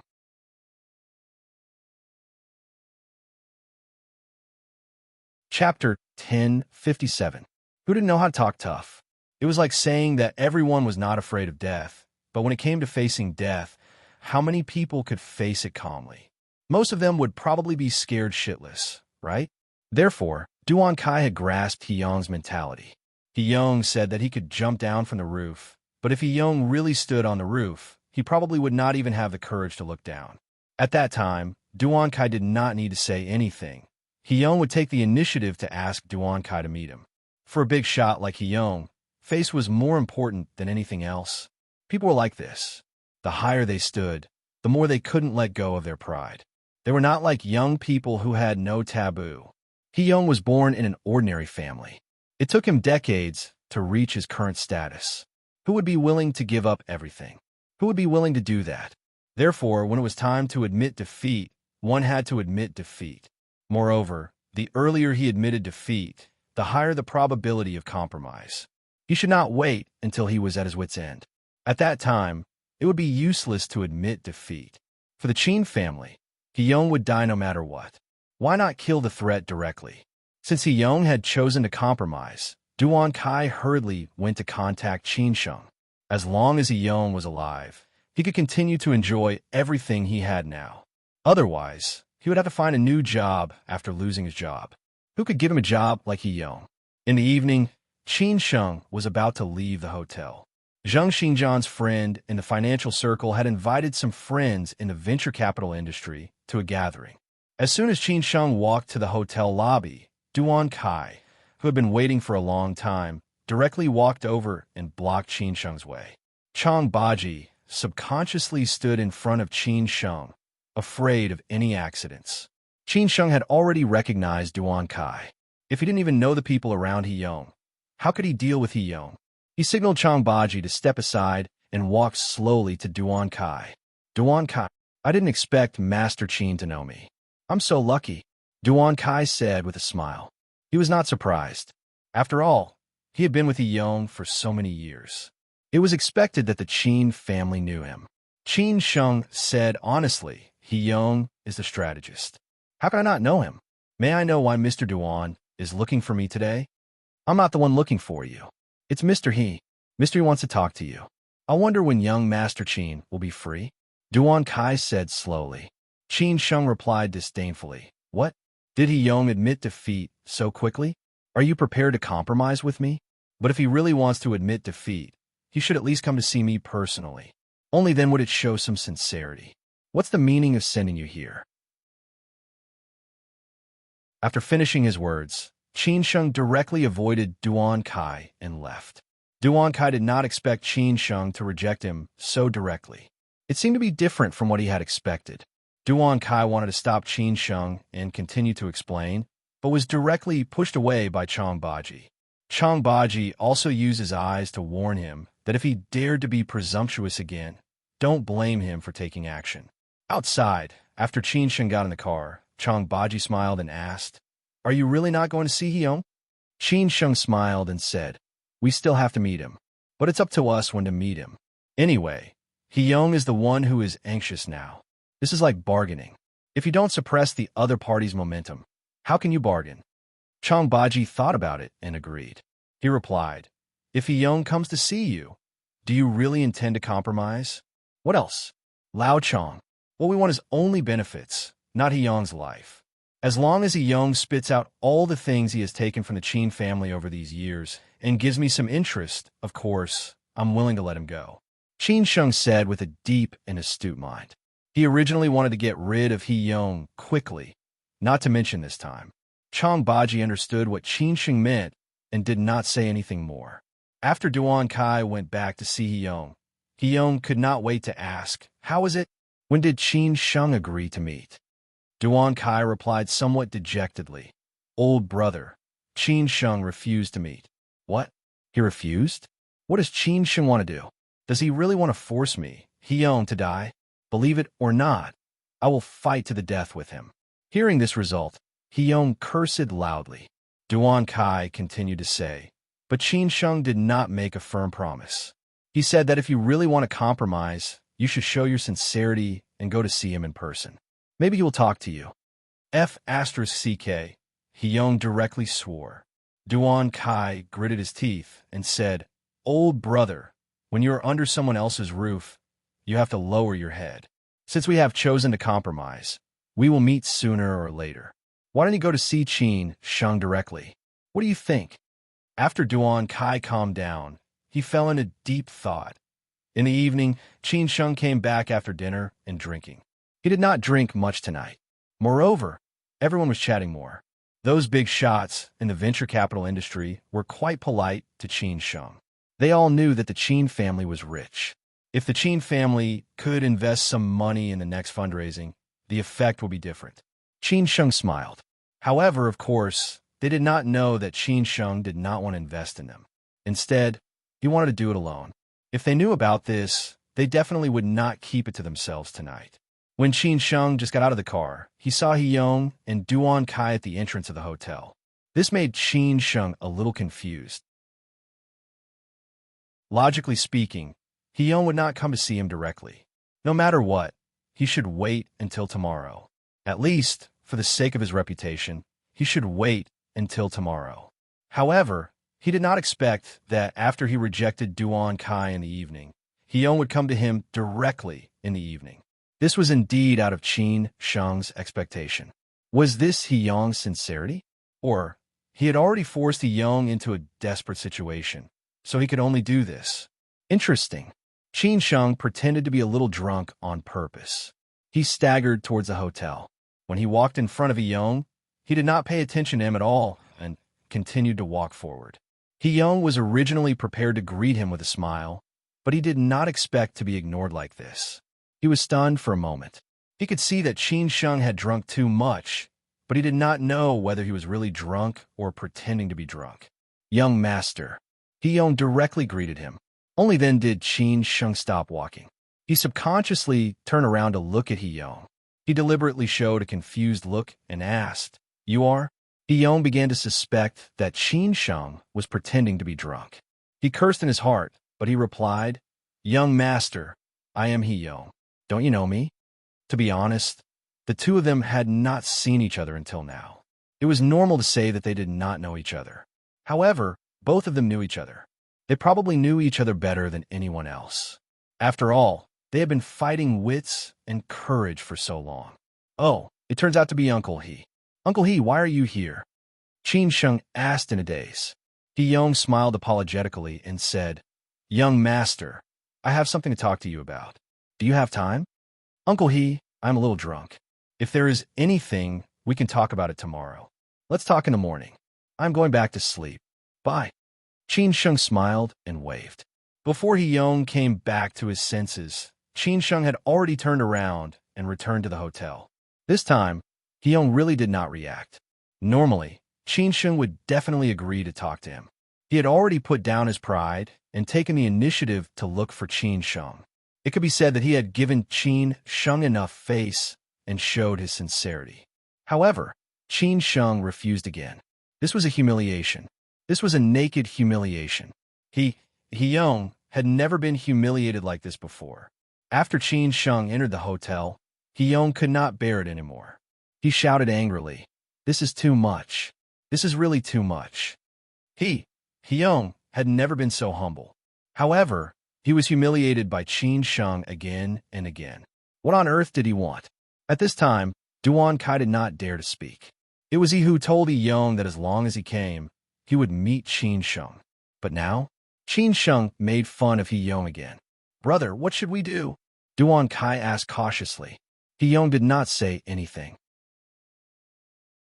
He got in the car directly.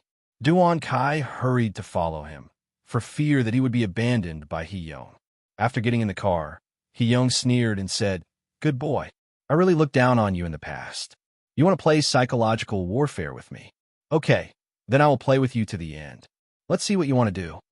"Brother, then are we still coming tomorrow?" Duan Kai asked in a low voice. He-Yong almost scolded him. He said angrily, "You are the one who asked me to compromise.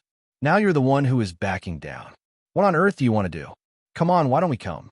I want to see how capable Qin Sheng is." Duan Kai was a little confused. Why did He-Yong's mentality suddenly change? Previously, he did not want to see Qin Sheng. Now, he suddenly insisted on seeing Qin Sheng. What did he mean? He did not want his face anymore. He also put down his pride. Now, he said that he would not see Qin Sheng. Wasn't it like riding a tiger? Therefore, no matter what his purpose was, He-Yong had to insist to the end. In the early morning, before Qin Sheng got up, He-Yong had already arrived at the hotel. He had already informed Qin Sheng and was waiting for him to get up. He did not believe that Qin Sheng would not see him this time. If Qin Sheng really chose not to see him this time, He-Yong would not come to Qin Sheng in the future. He would definitely fight with the Qin family to the death. No matter what price he had to pay, he would not refuse, because the Qin family really wanted to play him to death. Therefore, when Qin Sheng came out after washing up, Chong Baji informed him, "He-Yong is here again. He has been waiting outside for more than an hour." This time, Qin Sheng was really surprised. He did not expect that He-Yong would really dare to come. He was really flexible. No wonder the old man thought so highly of him. It was a pity that he did not have the awareness of Baofan. Otherwise, the Qin family would not be in such a difficult situation now. He also did not need to come to Shenzhen. Chong Baji asked in a low voice, "Do you want to see him?" Qin Sheng did not dare to refuse anymore. If there was a first, there would be a second. There was no third. He could not continue to humiliate He-Yong. It was enough to stop. Otherwise, if he pushed He-Yong too hard, he would not stay in Shenzhen for long. Therefore, Qin Sheng said in a low voice, "Yes, why not?" Chong Baji immediately sent someone out to inform He-Yong. When He-Yong heard that Qin Sheng wanted to see him, he sneered and said, "Didn't you not want to see him? I thought you were very powerful, but it's all your father's leftovers. That's all you are capable of." However, although He-Yong said so, he still went to see Qin Sheng obediently. No matter whether he could make a deal or not today, he had to know the Qin family's bottom line first.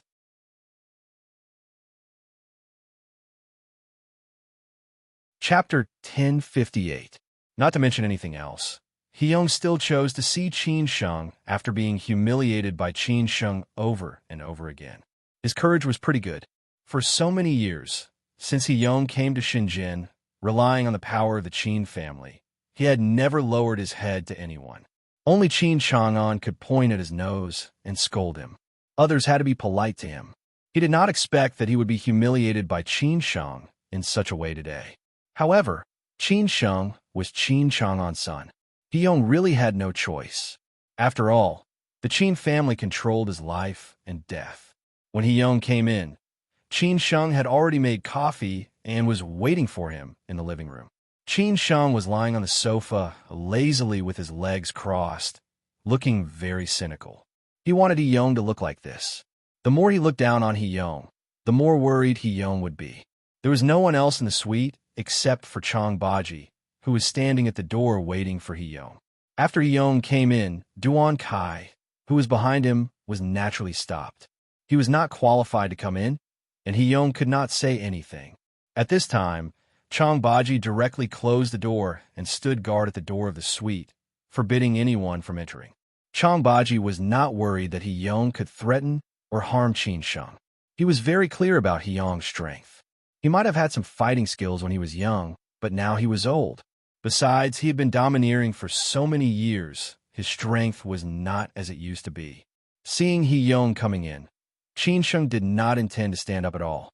He smiled and greeted, "Uncle He, what a rare guest. What brings you here? Sit, sit." Although Hiyong was not satisfied with Qin Sheng's attitude, he still replied politely, "Young master, you asked me to come here this morning." Then he found a random seat and sat down, keeping a suitable distance from Qin Sheng. Qin Sheng pretended to be confused and said, "Did I ask you to come here? Last night? I don't remember. I must have drunk too much." "Ha!" Hiyong replied calmly, "Young master, you are forgetful. I should be here to visit you. After all, you have been in Shenzhen for so long. Even if you did not inform me, I should have come to visit you." His skin was thicker than the walls of the Forbidden City. He said happily, "Uncle He, look at what you're saying. You've been with my father for so many years and can be considered a senior member of my father's family. Shenzhen is also a very important city. My father can rest assured in handing over Shenzhen to you. Uncle He, you've also worked hard. You must be very busy. Otherwise, since you haven't had the time to come to Beijing to see my father after such a long time, I naturally wouldn't dare to disturb you when I come to Shenzhen. Young master, it's all my fault. I should have gone to Beijing earlier. But as you said, Shenzhen is an important place for the Qin family. If Master Qin suddenly got into trouble, everyone will be in a panic. If I don't stay in the center, something might really happen. So I hope you can forgive me." Hiyong found a reasonable excuse for himself. Qin Sheng went along with his topic and said, "Uncle He, I understand. I understand." Hiyong chuckled and said, "It's good that you understand." At this time, Qin Sheng stood up, took a sip of coffee, and said, "Since Uncle He is so busy, I don't know why you came to see me today. If there's nothing else, I have to go out. I'll visit you another day. How about that?" What did he mean? Hiyong did not expect that Qin Sheng would see him off so soon. This was a public humiliation. Hiyong did not want to find another chance to see Qin Sheng again. Today, they could say everything that needed to be said. If they could not reach an agreement, then they would completely fall out in the future. At that time, they would fight to the death and see who could laugh in the end. Of course, Qin Sheng would not take the initiative to bring up anything. Since Hiyong was still putting on airs, then there was no need to talk anymore. Let's go directly. "Young master, I do have something to ask of you today." Hiyong finally put down his pride and said bluntly. Qin Sheng chuckled and said, "Uncle He, if there's anything, just say it. We are uncle and nephew. You have contributed a lot to our Qin family over the years. We will remember your kindness." Hiyong was really frustrated. Previously, he had met Fong Tianai, who could really win the Best Actor award.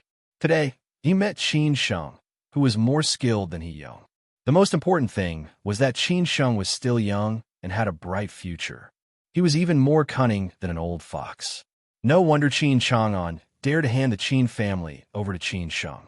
No wonder Qin Sheng, who had just arrived in Shenzhen for a short time, could make him surrender with a series of tricks. Hiyong didn't care about that. He went straight to the point and said, "Young master, I was wrong. Please forgive me this time for the sake of my many years of service to the Qin family. I won't dare to do it again."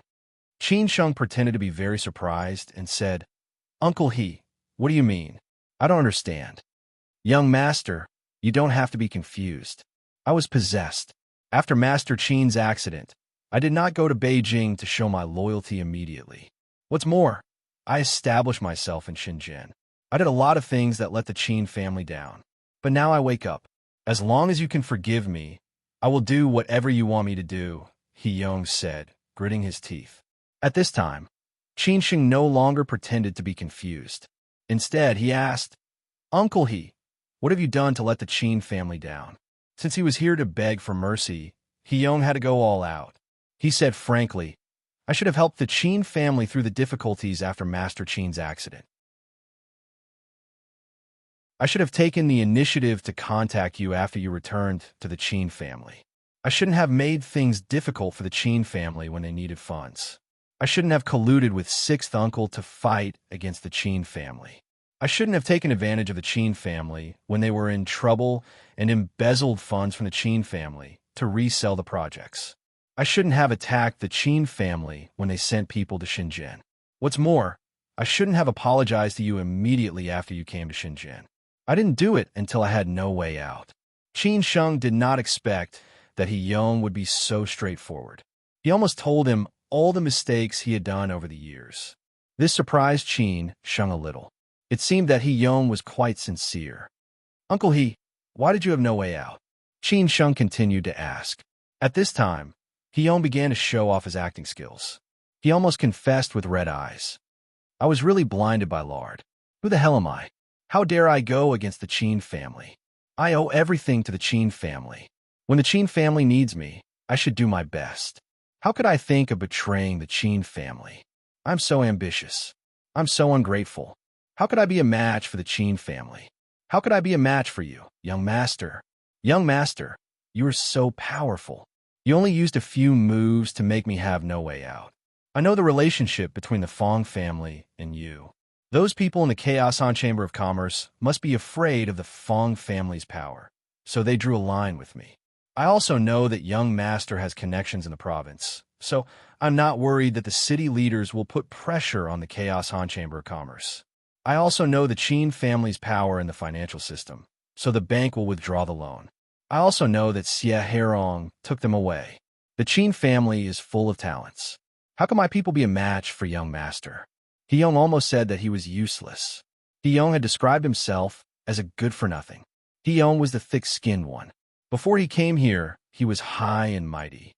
He would rather commit suicide by jumping off a building than bow his head and apologize to Qin Sheng. But when he really bowed his head and apologized to Qin Sheng, he could say any harsh words. How could he be so humble? How could he still be so conceited in front of Duan Kai? This was He Yong's character. Since he was here, he did not care about anything. As long as the Qin family could forgive him, as long as he could continue to enjoy the limitless glory in Shenzhen, it was just a matter of apologizing to Qin Sheng and the Qin family. Anyway, others would not know. At this time, Qin Sheng laughed. Since Uncle He knows, I will not deny it. I did it. Who asked you to betray the Qin family? It's all my fault. I'm not a human. I should not have betrayed the Qin family, He Yong said with a sad face. Qin Sheng did not want to talk about this. He laughed and said, Uncle He, you just said that as long as the Qin family forgives you, you will do anything. Hearing this, He Yong knew that Qin Sheng was definitely going to ask for an exorbitant price. He did not dare to make a decision like just now. Instead, he replied vaguely, Young master, as long as the Qin family forgives me, I am willing to talk about any conditions. Are you sure? Qin Sheng said happily. He did not mind He Yong talking to him in a bureaucratic way. Anyway, he could not make He Yong surrender at once. No matter what, he had to bargain back and forth several times. At this time, He Yong said calmly, Young master, tell me the conditions first. Qin Sheng lit a cigarette and slowly walked in front of He Yong. He looked at his weathered face with a smile. He believed that He Yong had contributed a lot when he followed the old man in the past. He also believed that He Yong was very capable. However, He Yong should not have hit the Qin family when they were in trouble. The Qin family had treated him well all these years. Moreover, as long as he showed his loyalty and did things obediently, the Qin family would treat him like Bao Fan. They would not be disappointed. At most, they would let them retire peacefully. After all, a new emperor would have his own ministers. Qin Sheng definitely needed his own trusted subordinates to take over. Uncle He, since we have talked about it this way, I will not hide it from you. Qin Sheng said unhurriedly. Uncle He, since we've come to this point, I won't hide it from you anymore. The conditions are actually very simple. First of all, you have to withdraw from the Qin family completely. This is what you should do. Second, you have to spit out all the things you've taken from the Qin family over these years. Who asked you to betray the Qin family? This is your punishment at that time. Lastly, you have to give the Qin family 60% of the shares of your own company. This is your apology to the Qin family. Qin Sheng said unhurriedly. However, these conditions directly exploded in He Yong's ears like thunder. Before he came here, he knew that as long as he talked about the conditions with the Qin family would definitely ask for an exorbitant price. However, he still underestimated the Qin family's appetite. It was not an exorbitant price. After hearing this, He Yong was directly stunned. For a moment, he did not know how to answer Qin Sheng. Uncle He, what do you think of these conditions? Qin Sheng said with a smile. At this time, He Yong could only gnash his teeth and said, Young master, I, He Yong, have worked hard for the Qin family for most of my life. I have old people and young children to take care of. You are forcing me to my death, young master. Qin Sheng knew that He Yong would definitely not agree so easily. He said with a gloomy face, Uncle He, do you mean that you don't agree?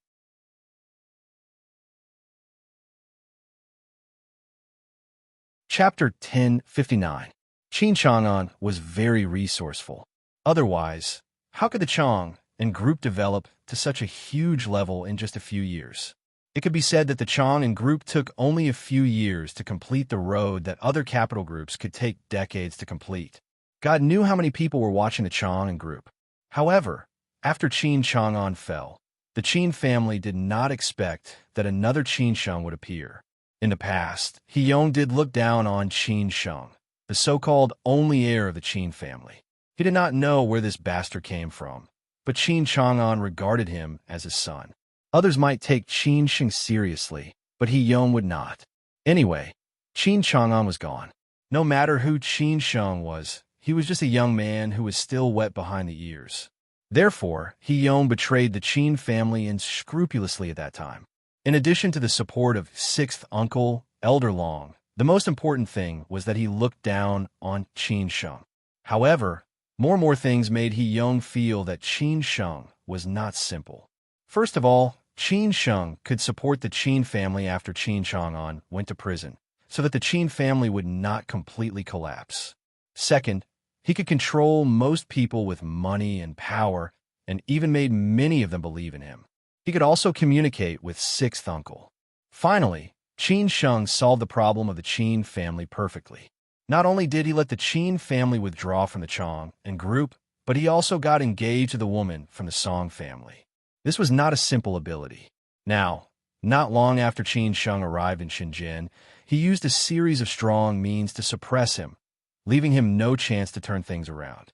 At this point, He Yong did not dare to look down on Qin Sheng anymore. Unfortunately, it was too late. Now, He Yong came to beg Qin Sheng to spare his life, because he had no other way out. Otherwise, who would be willing to beg a young man humbly? After all, he was already over 50 years old. Did he not care about his face and dignity?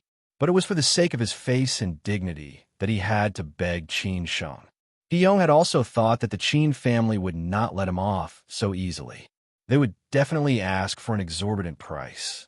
He Yong was also mentally prepared. At the same time, he naturally had his own bottom line. However, he still underestimated Qin Sheng and the Qin family. This was not an exorbitant price, but a whale opening its mouth. This meant that he had been working for the Qin clan for dozens of years. It wasn't easy for him to obtain these achievements, and now he had to give them all back to the Qin clan. Not only did the Qin clan take away the things that originally belonged to the Qin clan, they even wanted to ask for interest from him. How could this be called interest? This was simply usury. But if he didn't agree, only death awaited him. Young master, this is a little too ruthless, He Yong braced himself and replied. He really did not know whether this was Qin Sheng's idea or the Qin family's idea. Qin Sheng said disapprovingly, Uncle He, who could be blamed for this? It's all your fault. If you were smarter at that time, today's trivial matters would not have happened. Look at Bao Fan in Shanghai. He is living a good life. Now he's about to become an ancient shareholder and director of the Qin family's new company. The Qin family gave you a chance, but you didn't cherish it. You can't blame the Qin family for this. He-Yong continued to beg for mercy. Young master, I was really wrong. I was too greedy. Please give me another chance. I will definitely not betray the Qin family. What was the use of saying this now? Of course not. If crimes could be forgiven, what was the use of the law? So Qin Sheng snorted and said, Uncle He, you can totally refuse. You are the local tyrant in Shenzhen, and your network is so powerful. Maybe you can turn the tables. At that time, maybe I'll be the one begging you. He-Yong did not dare to answer. He could only beg, Young master, can we discuss it again? The so-called conditions, the first two were actually very easy to achieve. For example, he should completely withdraw from the Qin family. This was originally what he should do. As for spitting out what he had taken from the Qin family over these years, this was also not a problem. Who knew how much he had taken from the Qin family? As long as the Qin family could find out, he would spit out all of them. He was in control of this. However, the last condition was that the Qin family wanted 60% of the shares of his company. Wasn't this a *king robbery? All of his assets were actually in his own company. The Qin family directly wanted 60%, and he only had 40% left. How could he live? Uncle He, how do you want to discuss it? Qin Sheng said with a smile. He-Yong gritted his teeth and said, I promise to do the first two conditions. But the last one is that the Qin family wants 60% of the shares. This is really a bit too much.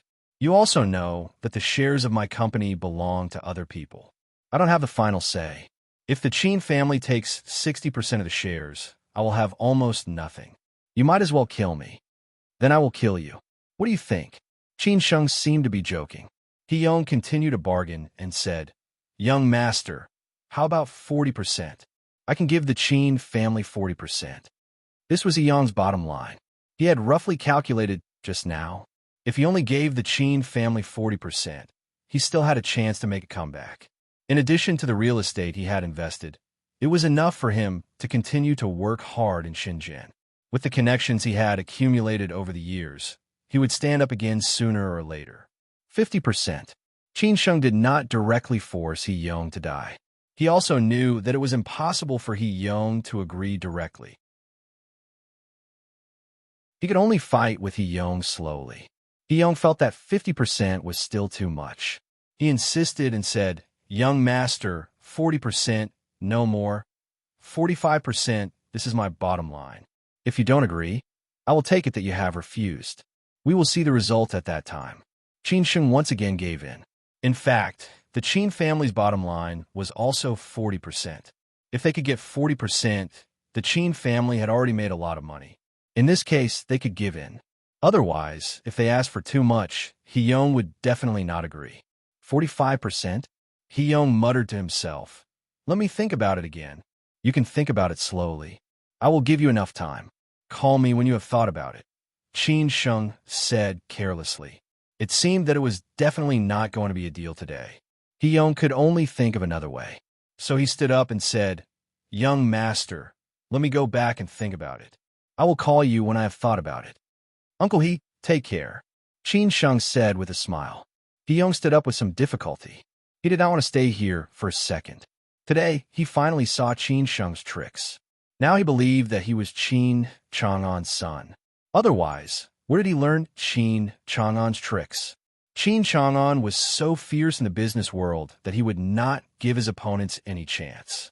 Now, Qin Sheng did not give him a chance either. He-Yong said goodbye and left. He just left like that. When He-Yong came out, Duan Kai saw his dejected look and knew that the deal was not good. He did not dare to ask more and quickly followed He-Yong's footsteps and left. After leaving the hotel and getting in the car, He-Yong finally couldn't hold back his anger anymore. He cursed loudly. F***CK, the Qin family. F***CK Qin Sheng. Is he crazy about money? If he wants 45% of my company's shares, why don't he just rob a bank? What? Brother, the Qin family wants 45% of your company's shares? Are they crazy? The Qin family is not short of money, Duan Kai said in surprise. He Yong sneered and said, the Qin family is not short of money, but they want to save face. I betrayed the Qin family and helped outsiders to fight against them. That's why they are so cruel this time. At this moment, He-Yong was no longer humble in front of Qin Sheng. At this moment, he was the real He-Yong, the conceited and arrogant He-Yong who looked down on everyone. Qin Sheng naturally knew all these, and he did not care what He-Yong looked like. Duan Kai said worriedly, brother, what should we do? Should we agree or not? If we don't agree, the Qin family will definitely continue to force us to death. But if we agree, we will suffer a great loss. Let's go back first. I will think about other ways, He-Yong said helplessly. In the hotel suite, Qin Sheng was lying on the sofa very comfortably. He believed that He-Yong would give him an answer soon, because He-Yong really had nowhere to go. He had blocked all the ways that He-Yong could go. What else could He-Yong do? If he did not agree now, he would not have a chance in the future, even if he wanted to. Chang Baji asked in a low voice, will He-Yong agree? Qin Sheng said calmly, he will, but it will be delayed for 2 days. Chang Baji said in a low voice, it seems that we should be able to go back to Beijing soon. If He-Yong's matter ended so soon, they could naturally go back. However, Chang Baji always felt that their trip to Shenzhen this time was too smooth. Qin Sheng said casually, I hope so. In Beijing, sixth uncle did not want others to disturb him, nor did he want to see anyone. However, sixth uncle came to see Master Long. To be exact, Master Long took the initiative to ask sixth uncle to see him. Now, no one could face the current situation alone. They had to face the crisis together, so they had to have a good talk. After all, in order to help sixth uncle take down the Chong and group, Master Long tried his best to raise the funds, which was also risky. Once the group collapsed, it would be difficult to get the funds back in a short time. At that time, there would be a series of corresponding risks, and he would lose more than he gained. In fact, both sides had talked about what they should talk about. It was nothing more than sharing information. However, at this stage, there was no substantive information. After all, the Joint Investigation Group and the working group's confidentiality level was very strict. No one dared to interfere easily. Otherwise, they would be asking for trouble. At this time, both sides talked about the topic last time. Sixth uncle said worriedly, brother, unless it is absolutely necessary, you should never fight against the Qin family. Lao Lu, I was joking with you. Did you really believe me? Do you think I don't know the risks? Master Long replied with a smile. However, in fact, he had already sent people to Shenzhen. Sixth uncle let out a long sigh of relief and said, that's good. That's good. At this time, Master Long said again, Lao Lu, don't you think that the Qin family is a bit too comfortable recently? I heard that they even have time to deal with the fire in their backyard. We owe our current situation to Qin Chang'an. Don't you think we should do something? Sixth uncle understood what Master Long meant and said calmly, brother, what do you think we should do? I will cooperate with you. Master Long said slowly, should we do something about Shenzhen and Dalian? Otherwise, the Qin family will benefit from it. What do you think? Hearing Master Long's suggestion, sixth uncle nodded without hesitation. It was nothing more than supporting Song Shixin and He-Yong again. He guessed that the two of them had been having a headache recently, and sixth uncle's help could be counted as timely help. However, sixth uncle did not know Master Long's real purpose, which was to deceive others and divert their attention. At the same time, he dragged him into the boat.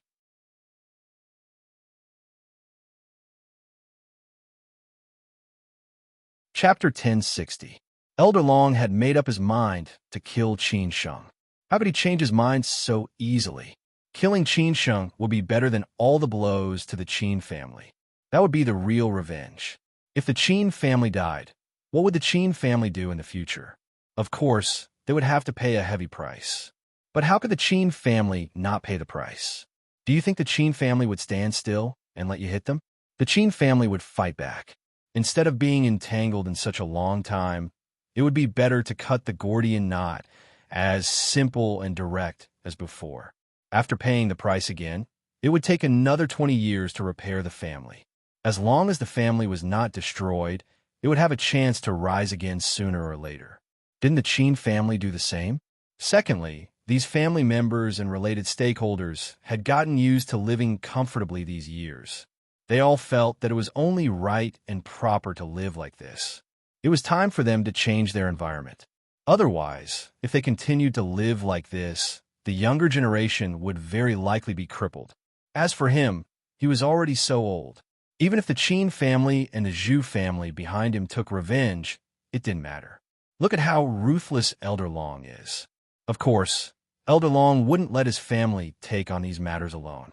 He had to pull his sixth uncle and the others along. After all, he had provided so many resources and funds to his sixth uncle and the others. It wouldn't be right if he didn't pull his sixth uncle and the others to take the blame at such a critical time. Unfortunately, sixth uncle didn't think so. He thought that Elder Long was just talking and wouldn't really do it. After all, the counterattack of killing Qin Sheng was too great. At that time, he would have to bear the counterattack from the Qin family, the Zhu family, and the Song family. Who could withstand such a counterattack? Now, Elder Long finally gave up. However, they would not let the Qin family be too comfortable. After all, everything that had happened now was caused by Qin Chang'an. The Qin family was standing outside the circle and watching the joke. They still had time to deal with Song Shixin and He Yong. If the Qin family really dealt with the two traitors, the Qin family would be even more comfortable. That was why Elder Long said so, and sixth uncle agreed without hesitation. With their power and resources, as long as they chose to support Song Shixin and He Yong, they could give the Qin family a headache. They wouldn't be able to solve this problem in a short time. Even if they could solve it, they would have to pay the price. Sixth uncle naturally took care of these things. In the evening, sixth uncle directly called Song Shixin and He Yong. Shenzhen. Ever since He Yong returned from the hotel, he had been a little depressed. He returned home, but did not go to his mistress's place. Perhaps because he had neglected his wife for a few days, his wife also felt a sense of crisis. When He Yong returned, she was very attentive. Not only did she personally cook, but she also prepared a lot of fruits for He Yong to study. Unfortunately, He Yong wasn't in the mood for that. He impatiently chased her out. He Yong's wife knew that He Yong had another woman outside, but she couldn't control a man like He Yong, so she could only turn a blind eye to it. As long as they didn't have children, He Yong's wealth would be hers sooner or later. After all, everything she ate and enjoyed belonged to He Yong. Without He Yong, she would not have the life she had now.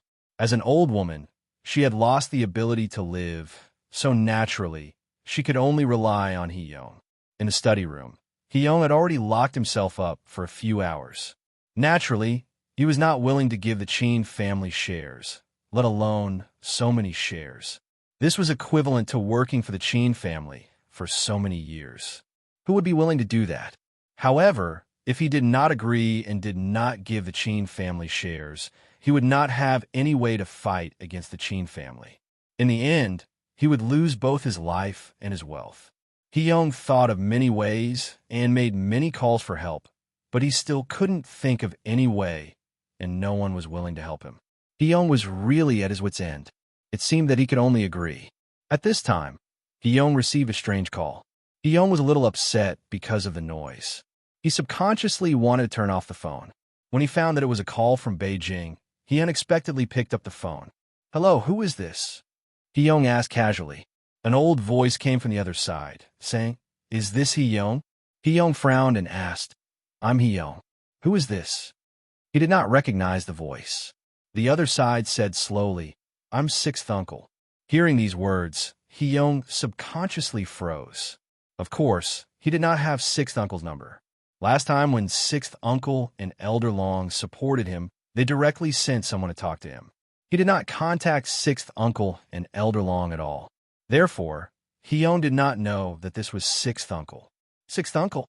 After a long time, He Yong came to his senses. However, it seemed that he did not believe that this was sixth uncle.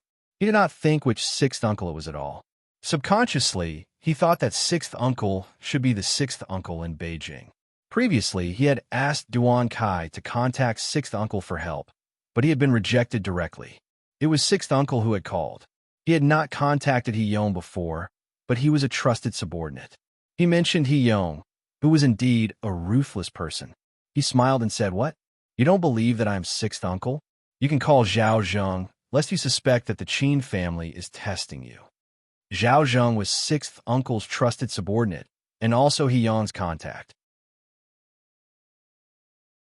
At that time, he had come to Shenzhen to directly help He-Yong fight against the Qin family. At this time, He-Yong no longer doubted the authenticity of Sixth Uncle's identity. Moreover, the Qin family would not be so stupid. However, why did Sixth Uncle suddenly call him directly? He-Yong subconsciously thought of that possibility. In an instant, he smiled happily and felt extremely relaxed. During this period of time, all the pressure had disappeared. If it was not that possibility, why did Sixth Uncle call him directly? How could he be qualified to talk to Sixth Uncle directly? Therefore, the only possibility was that Sixth Uncle was going to help him. "Hello, Sixth Uncle. I really did not expect that you would call me personally. I definitely do not doubt your identity, but I do not know why Sixth Uncle called me. If there is anything, as long as it is within my ability, I will definitely do my best to help," He-Yong hurriedly replied with a flattering smile. Sixth Uncle said unhurriedly, "I guess you have already guessed why I called you. You are so smart. Otherwise, why would Qin Chang'an trust you so much?" "Sixth Uncle, what do you mean?" He-Yong did not dare to say it directly. Uncle Lu said with a smile, "I know about your situation. Qin Sheng must have driven you into a dead end in Shenzhen. I heard that you even went to Qin Sheng to beg for mercy. I guess the conditions that Qin Sheng asked for were very harsh, weren't they?" Speaking of this, He-Yong was very angry. He put on a sad face and said, "Sixth Uncle, you don't know how miserable I am. The Qin family is so heartless. They just want to kill me to the last one." Sixth Uncle had already inquired about this situation. The resources that the Qin family could use were nothing more than those.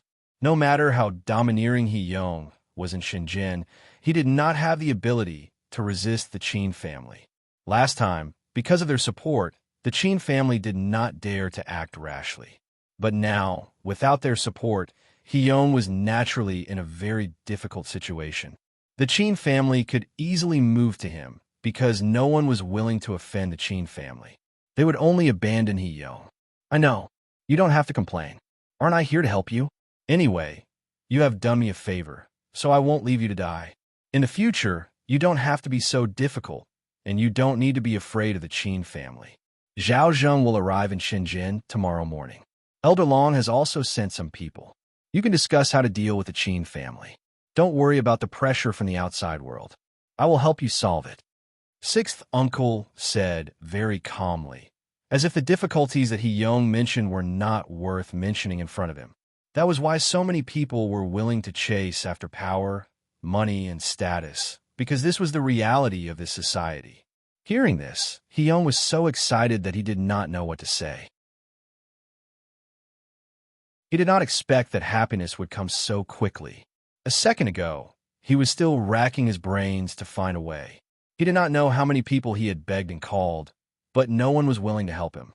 He was about to agree to the Qin family's conditions, because he had no other way. But now, the appearance of Sixth Uncle made all his problems disappear.